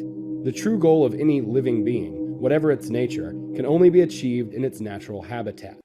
Any structure subjects the goals of its elements exclusively to its own interests. The development of tamed or disciplined plants follows the direction man chooses for them. As a result, the elements of the structure sleep even more deeply and finally, completely lose touch with their true goals. The life of wild animals and plants is a lot more intelligent and rich than we would otherwise think. Take, for example, a herd of wild deer. They have more than enough to deal with: the problem of defending themselves from predators, bringing up the offspring, foraging for food, dealing with family relationships, the group hierarchy, as well as simply enjoying life. The life of a herd of cows in the structure of a farm could hardly be more wretched. By providing them with food and shelter, man solved all sorts of problems for these animals, but in exchange they had to sacrifice to their master, who determines how, for what purpose, and how long they will live. It is similar to man selling his soul to the devil, is it not? So what of man? The reality is that in creating these structures, man becomes a slave himself. He loses himself and ceases to understand who he is and what he really wants. The range of his activities being finally reduced to the production, buying and selling of various products. At the head of any structure, there is a superstructure pendulum, which has no interest in the products at all and focuses purely on activity developing the structure that produces them. Why is this? Energy is the prime product. People buy things for their pleasure and comfort, right? Aside from products that give us pleasure, other products exist that are designed to cause problems for others. In both cases, energy is radiated, positive or negative, because this is what the pendulums need. As you can see, it does not all stop at the production and trading of material objects. The greatest commodity is energy, and the energy market is of course controlled by pendulums. A small portion goes to the individual, but the larger piece of the cheese always goes to the pendulums. One person gets the hay, someone else gets the milk. There are even operations conducted on the energy market that mirror operations that take place in the financial market. For example, alcohol is pure energy. When you drink alcohol, you get energy on credit. Alcoholic-induced euphoria is like an energy advance, and the subsequent hangover is the return with interest. You always have to give back more than you borrowed. Pendulums never give away energy for free without profiting somehow from the transaction. Drinks with a low alcohol content make you feel relaxed. The pendulum sucks the energy in little bits. Stronger drinks, on the other hand, evoke a rush of energy. Let the vodka be drunk. Let the music flow. However, the pendulum lends the energy at high rates of interest. Soon enough, things tilt the other way. Let the vodka flow, get drunk on the music. After the euphoric high comes the lowest of lows. The more intense the excitement, the more tangible the depression that follows. The hangover comes not so much because of the physiological blow to the organs, so much as because while you are hungover, the pendulum desperately pumps out the person's free energy. The sufferer then has to either accept it and suffer, or take the hair of the dog. Then the pendulum can lend you energy again. The pendulum is in no rush. Sooner or later, it'll be paid off. If it were the barman, you could make a run for it out of the bar without paying, but you cannot run from a pendulum. The further a person gets into debt, the crueler the payback will be. In this condition, the free energy of the debtor is at the pendulum's full disposal. The person quite literally feels as if ticks had dug their claws into his energy body in the area of the heart chakra. The pendulum declares the ultimatum: either have something to drink or the torture will continue. Given that a person's will depends on their free energy, they become weak and lacking in will when that energy is taken from them. This is the main reason for alcoholism. When a person drinks, he is again credited energy with a portion of energy, but what inevitably follows is an even heavier payback. A person's heart can stop beating, as often is the case. The pendulum will leave a person in peace only when there is nothing more that can be taken from them, and whether they survive is a matter of luck. The first credit is always the most generous and joyful, like at a presentation. As you know, the first glass of wine you ever taste in your life has a very impressive effect. But with every glass after that, the sensation is not the same, and it is not just that the sensations become duller. They are all the more unpleasant. Pendulums fork out only with the objective of drawing people into their net. Payback is always carried out strictly without question of any concessions being made. So if you take a loan out of this kind, you must maintain a high level of awareness. Be realistic with regard to your overall creditworthiness. The drunks we see living on the street are not people who have fallen into moral degradation as we tend to think. These poor souls are people who are unable to calculate their resources properly and pay off their credit in time, and to this day remain in debt. They take out loan after loan, which becomes increasingly difficult to pay off, and it all started so well with holiday cheer. The process of the fall is not noticed in its initial stages, but then it gathers force and speed, creating an inevitable and irreversible snowball effect. The nature of an induced shift is quite treacherous, and anyone can be drawn towards the center of its vortex. In general, all intense energy-consuming experiences tend to be related to harmful habits, and these are the credits given out by the pendulums. Why are they harmful? Because pendulums are by their very nature aggressive and inclined to exacerbate the energy surrounding conflict. Everything that is tantalizing but bad for you ultimately ends badly. The greater the harm, the more negative energy is emitted. Positive energy is never emitted in such large quantities. The greatest yield is harvested from individuals who take drugs. The short-lived increased state of euphoria the substance gives the user is nothing compared to the depression that follows. And if the next dose does not kick in soon enough, the awful withdrawal experience will suck every last drop of the sorry user's energy. There are also other types of credit with lower interest rates, such as tobacco, coffee, tea, non-alcoholic drinks, and chewing gum. You may wonder what on earth chewing has to do with anything. As I've already said, when any need, material or spiritual, is fulfilled, energy is emitted. It could be the energy of pleasure, comfort, or something else. In any case, when you want something, you experience a buildup of energy. When you receive the thing you desire, you radiate that energy. In the process of chewing, a person experiences a certain feeling of comfort, which has very ancient roots. The nature of this feeling is quite evident. When you eat, everything is okay. When you are the one being eaten, things do not quite go so rosy. The same thing goes for any habit. Once you are a regular client, you become part of the herd. There is no need for a pin because while the client's attention is caught in the pendulum's noose, they are not going anywhere. When a person thinks about the object of their habit, they radiate energy at the pendulum's resonance frequency. All the debtor's thoughts are focused on receiving the next portion of energy, credit. They are not capable of thinking about anything else because the pendulum will not release their attention. This type of capture is possible due to a specific feature of the mind. Our attention can become fixated on one thing, and when this happens, it is like the arrow on a weather vane with the pendulum driving the wind in one and the same direction. The capture of the arrow of intention can be observed in the simple example of when you cannot get a particular song out of your head. You should not assume that a dependence develops solely due to physiological factors. These are part of it, but they do not play the key role. For example, when the most inveterate smokers set out on a submarine mission, the fact that they are unable to smoke does not distress them at all. Once the hatch is battened down and the command to dive has been given, any thought of being able to smoke vanishes completely because, objectively speaking, there can be no opportunity to smoke. The smoker totally accepts the objective condition and does not even think about having a cigarette. It is as if the arrow of intention has switched and now is pointing in a different direction. So what of the physiological dependency? The submarine returns from its mission, and if the smoker has not decided to give up, they remember that they might just fancy a cigarette, and the insistent creditor catches the arrow of intention in its noose. The capture of the arrow of intention can also be observed in the phenomena of game or internet addiction, dependency. A huge number of people have become so addicted that they are only able to feel comfortable when they are sitting in front of a computer screen. Should someone who has succumbed to this kind of addiction actually tear themselves away from the screen for an hour or two, they will go into remission and begin to experience all the symptoms of withdrawal. They may experience headaches, muscle pains, and unbearable feeling of discomfort. Yet as soon as the client returns to the screen, the symptoms subside instantly. Obviously, in this case, there can be no question of physiological dependency. All dependency arises because of the arrow of intention has been caught in the pendulum's noose. In order to come off the needle, you have to switch your attention to something else. Willpower is rarely enough to free yourself from the noose in the same way that you can only get a song out of your head when you switch to a different tune. A harmful habit is as a rule accompanied by a specific script and set of scenery. Together, they create a characteristic scenario such as a smoke break at work, which facilitates the capture of your attention. There is only one way to pay off all your debts and walk away from the grievous bank. Change the script and scenery. It is not difficult to do, you just have to want to do it and then apply a little imagination. In any case, even if you do not have a credit debt, but use the products of civilization irrespective of your own will, give away a portion of your energy to the pendulums.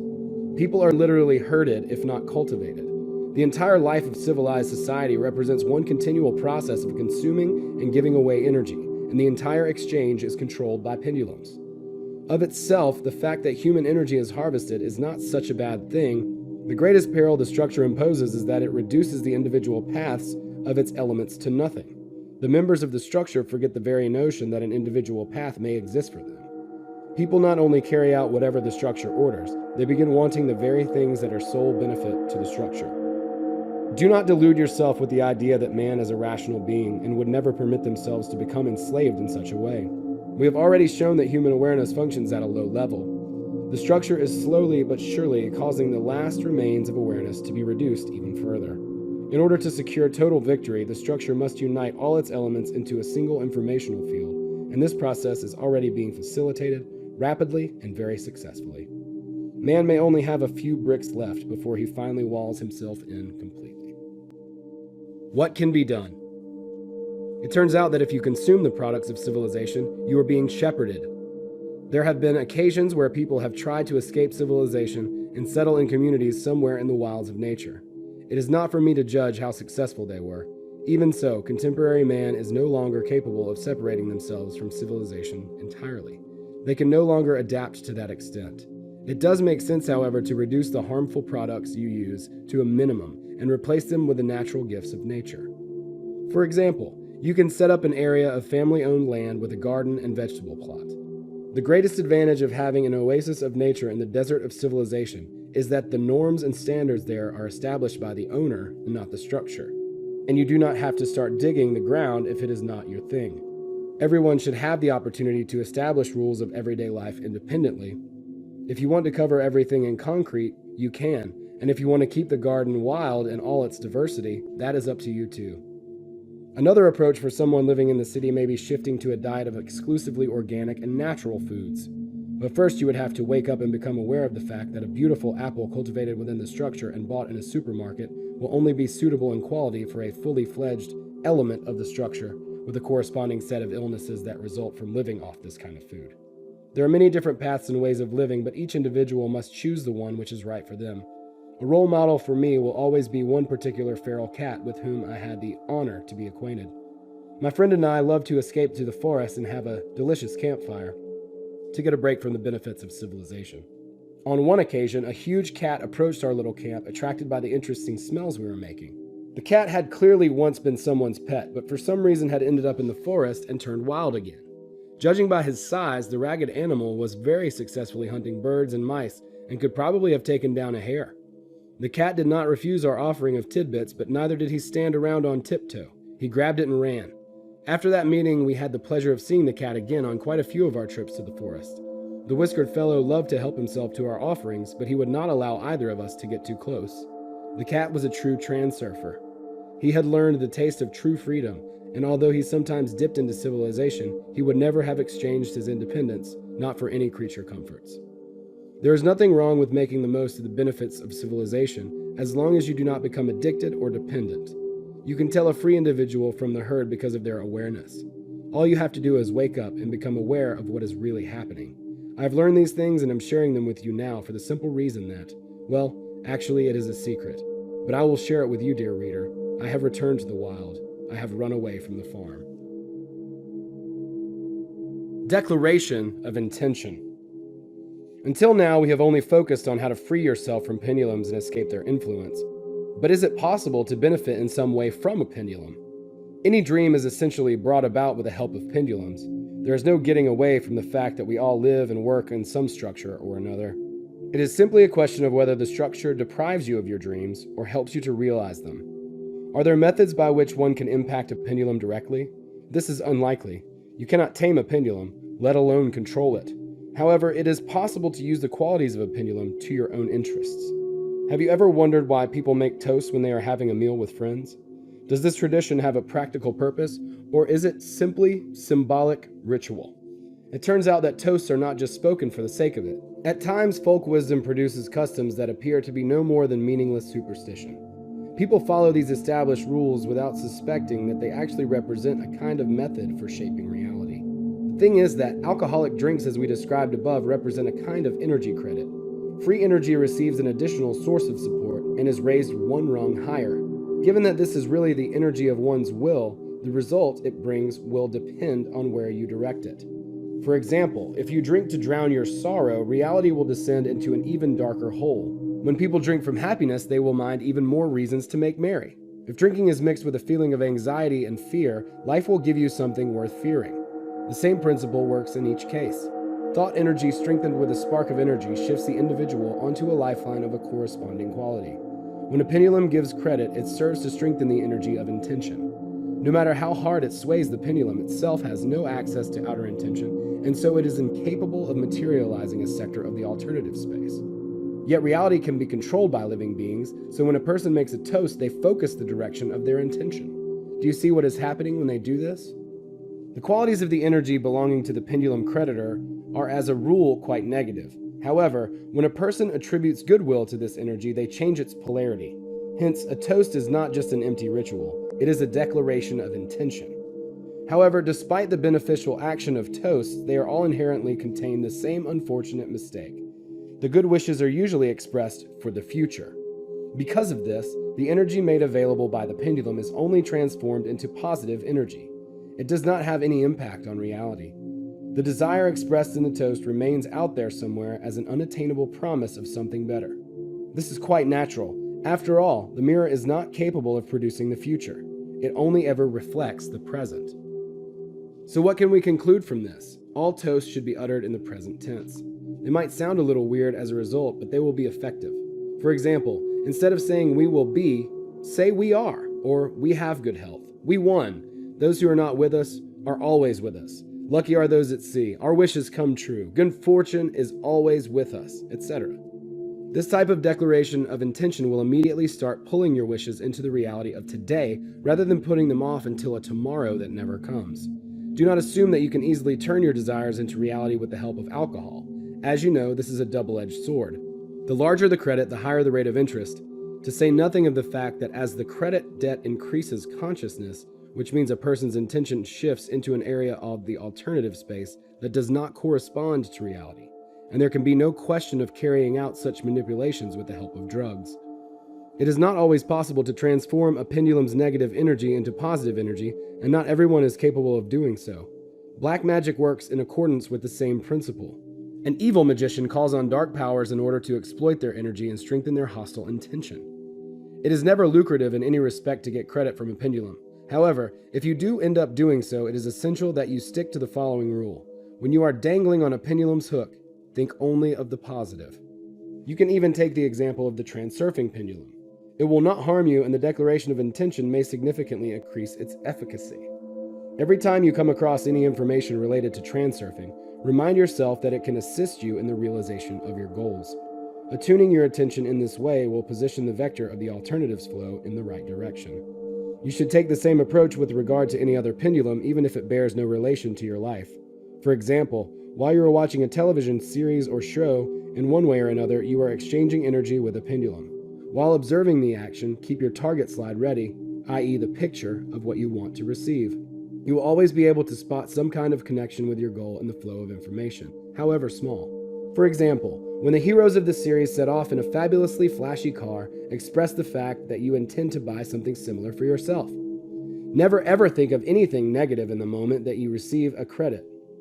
Worrying thoughts, pressing problems, despair, fear, all these emotions will be amplified by the boost of energy you are receiving. Here are some examples.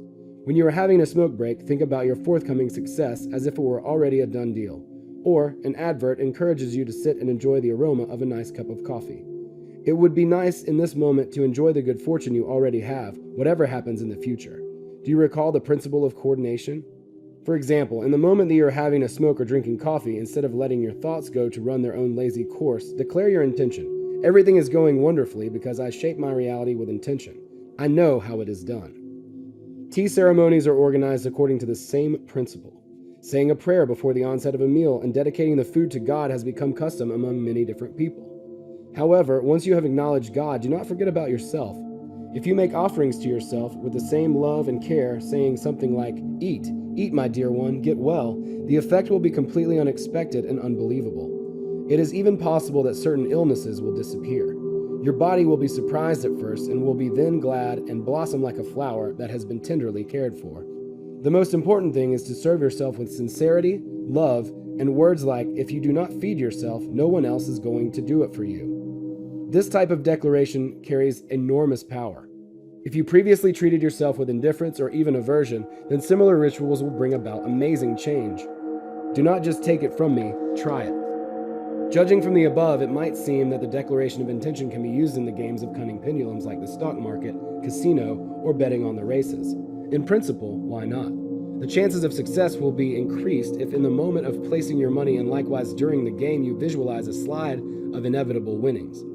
It is not easy to do, but it is possible. As a rule, the player's thoughts run along the lines of, "If only I could win. What if I lose? But no, I have to win. This time I will be lucky." This is no good, for in these thoughts there is everything from desire, considering how to win, and fear of losing to hopes of success. You have to put all thoughts and emotions, including hope for success, to one side. You must eliminate all this until all you have left is the unconditional and dispassionate will to win. Your declaration should be, "I am a winner," and your declaration should sound without need for explanation, conditions, or exclamation marks. If you manage to achieve this state of dispassionate and unconditional will, you will have your chances of success rapidly increase. Yet that is not all. Over the course of a single game session, you may be successful once, twice, or even 3 times. But winning cannot go on forever because everyone is human and no one can keep importance to a minimum level forever. Any form of gambling is basically a type of energy credit which is capable of imperceptibly transforming into an induced transition with a tragic finale. These issues are covered in detail in the first part of the Transurfing materials, so we will not go into them again.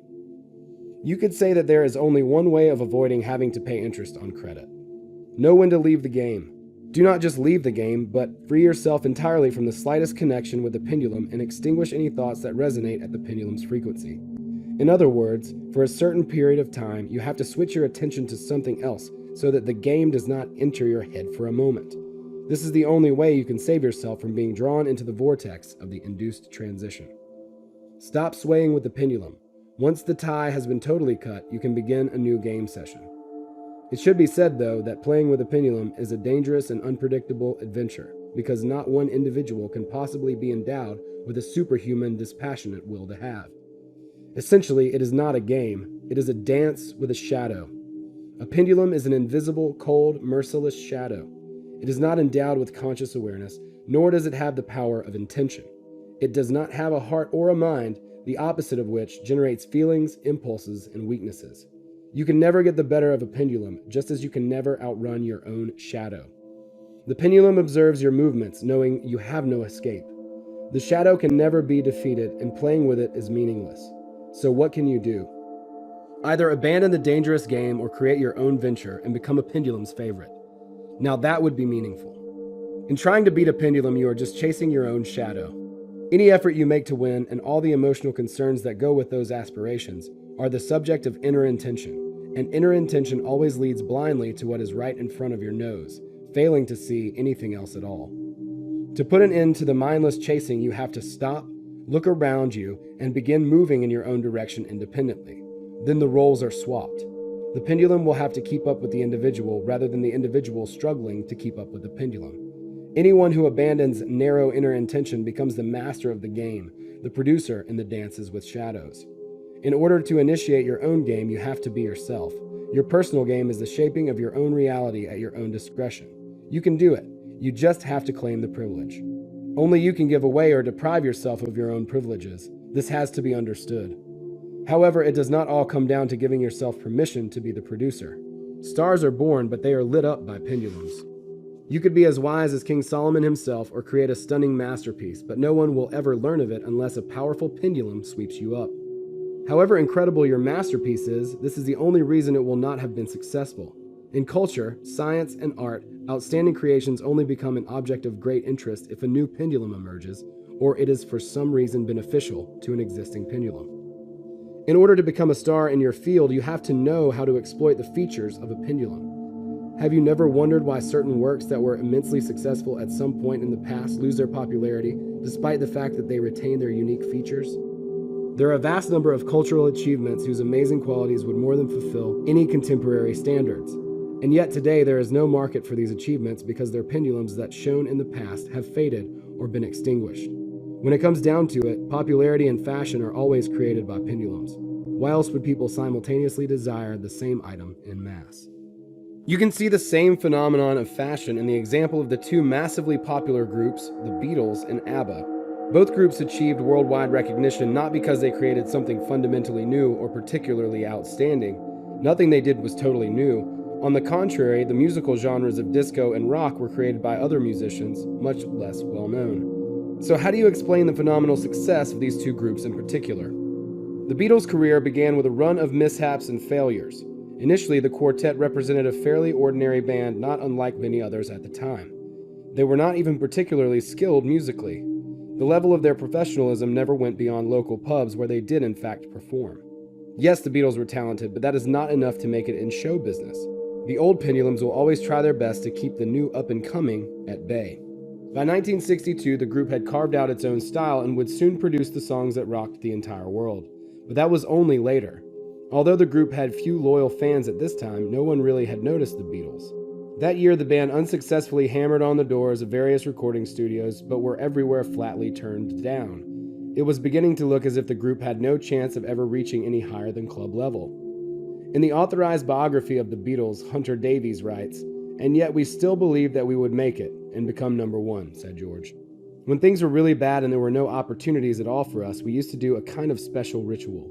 John would shout, 'Where are we headed, boys?' We would yell back, 'Upwards, Johnny, to the very top.' 'To the top of what?' he would ask. 'To the top of the very top, Johnny.' Yet it was not their determination that secured their ticket to success. In 1963, they managed to finally release their first record, a single. Unexpectedly, the song made number one in the charts. This was their first significant achievement, and yet no one considered the event to be any big thing. The press presented the single as a moment of success for a short-lived star and missed the soon-to-be sensation. The success of the first single was followed by another period of quiet anonymity, which turned out to be the calm before the storm. 6 months later, Beatlemania was taking England by storm, and soon afterwards it was spread throughout the entire world. Every country in the world, writes Hunter Davies, witnessed the mass psychosis that just a short time ago had been unimaginable and which is unlikely ever to be repeated.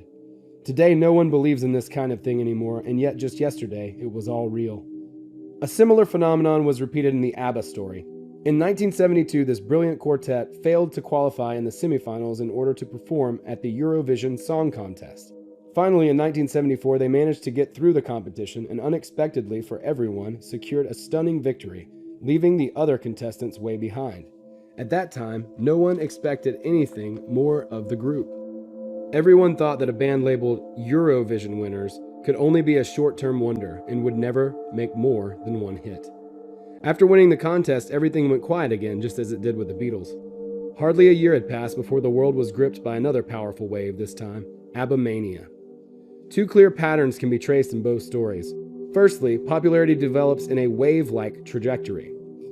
Initially, there is a fairly lengthy period of anonymity during which a small but stable fan base is formed. Then a moment of sudden flight follows, after which there is another period of quiet, as if the wave has pulled back from the shoreline to gain power. Finally, after a period of relative inactivity comes a sudden and powerful wave of astounding success. Popularity remains high for a certain period of time, but with time, the wave inevitably fades as new pendulums emerge and squeeze the previous pendulums out of the spotlight and into the background. The most interesting pattern in these stories consists in the fact that the works that become huge hits are not acknowledged during the initial period of anonymity. People listen to the songs but do not draw any attention. And then there is a sudden movement when the songs begin to create a different, unusual impression on people of something innovative and original. The sound acquires a hint of something very stylish and fashionable, and for some inexplicable reason, everyone simultaneously agrees that it is brilliant. So where does this common sense of novelty and style come from for the Beatles, whose sound was already characteristically the Beatles back in 1962? Why did it not capture anyone's imagination then? Why was no one mad about ABBA in 1972? They were singing the same songs then, so what happened? Why did people suddenly find them so electric in 1975? This phenomenon can be explained by the fact that every epoch has a characteristic quality, sound or hue, in other words, its own charisma. However, a new epoch is not just initiated of its own accord. It is drawn into being by the intention of the people, like a cloud in the alternative space. Then the pendulum stabilizes the collective intention. At first, a small group of fans form. Each fan radiates thought energy to the tune of, "I like that." A pendulum is then created which unites and synchronizes the thoughts of the admirers into, "We like that." In the alternative space, whereas we know everything exists, there is an area of sectors with one quality in common. Everyone likes that. The collective intention of the first group of fans drives the movement of material realization towards this area. As a result, after a certain time, reality takes on the hue of the new era. The number of fans continues to increase and the pendulum acquires strength. Eventually, collective intention reaches and exceeds critical mass, and the cloud with the charisma of the new era encompasses material reality in its entirety.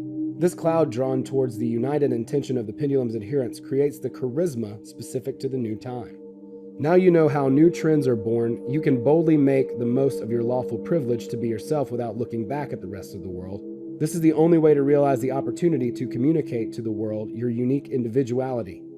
Pendulums will not put up with unique individuals. They will be forced to make you a star. Stop chasing your shadow and set out on your path independently.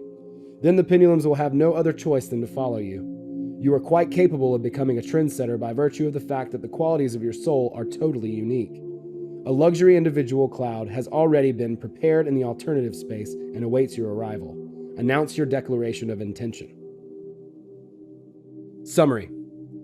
The life goal and purpose of all living beings is to shape reality. Boredom as such does not exist. Boredom is simply a constant and insatiable thirst to shape reality. Appraisals based on a comparison generate polarization. Balanced forces eliminate polarization by means of clashing opposites.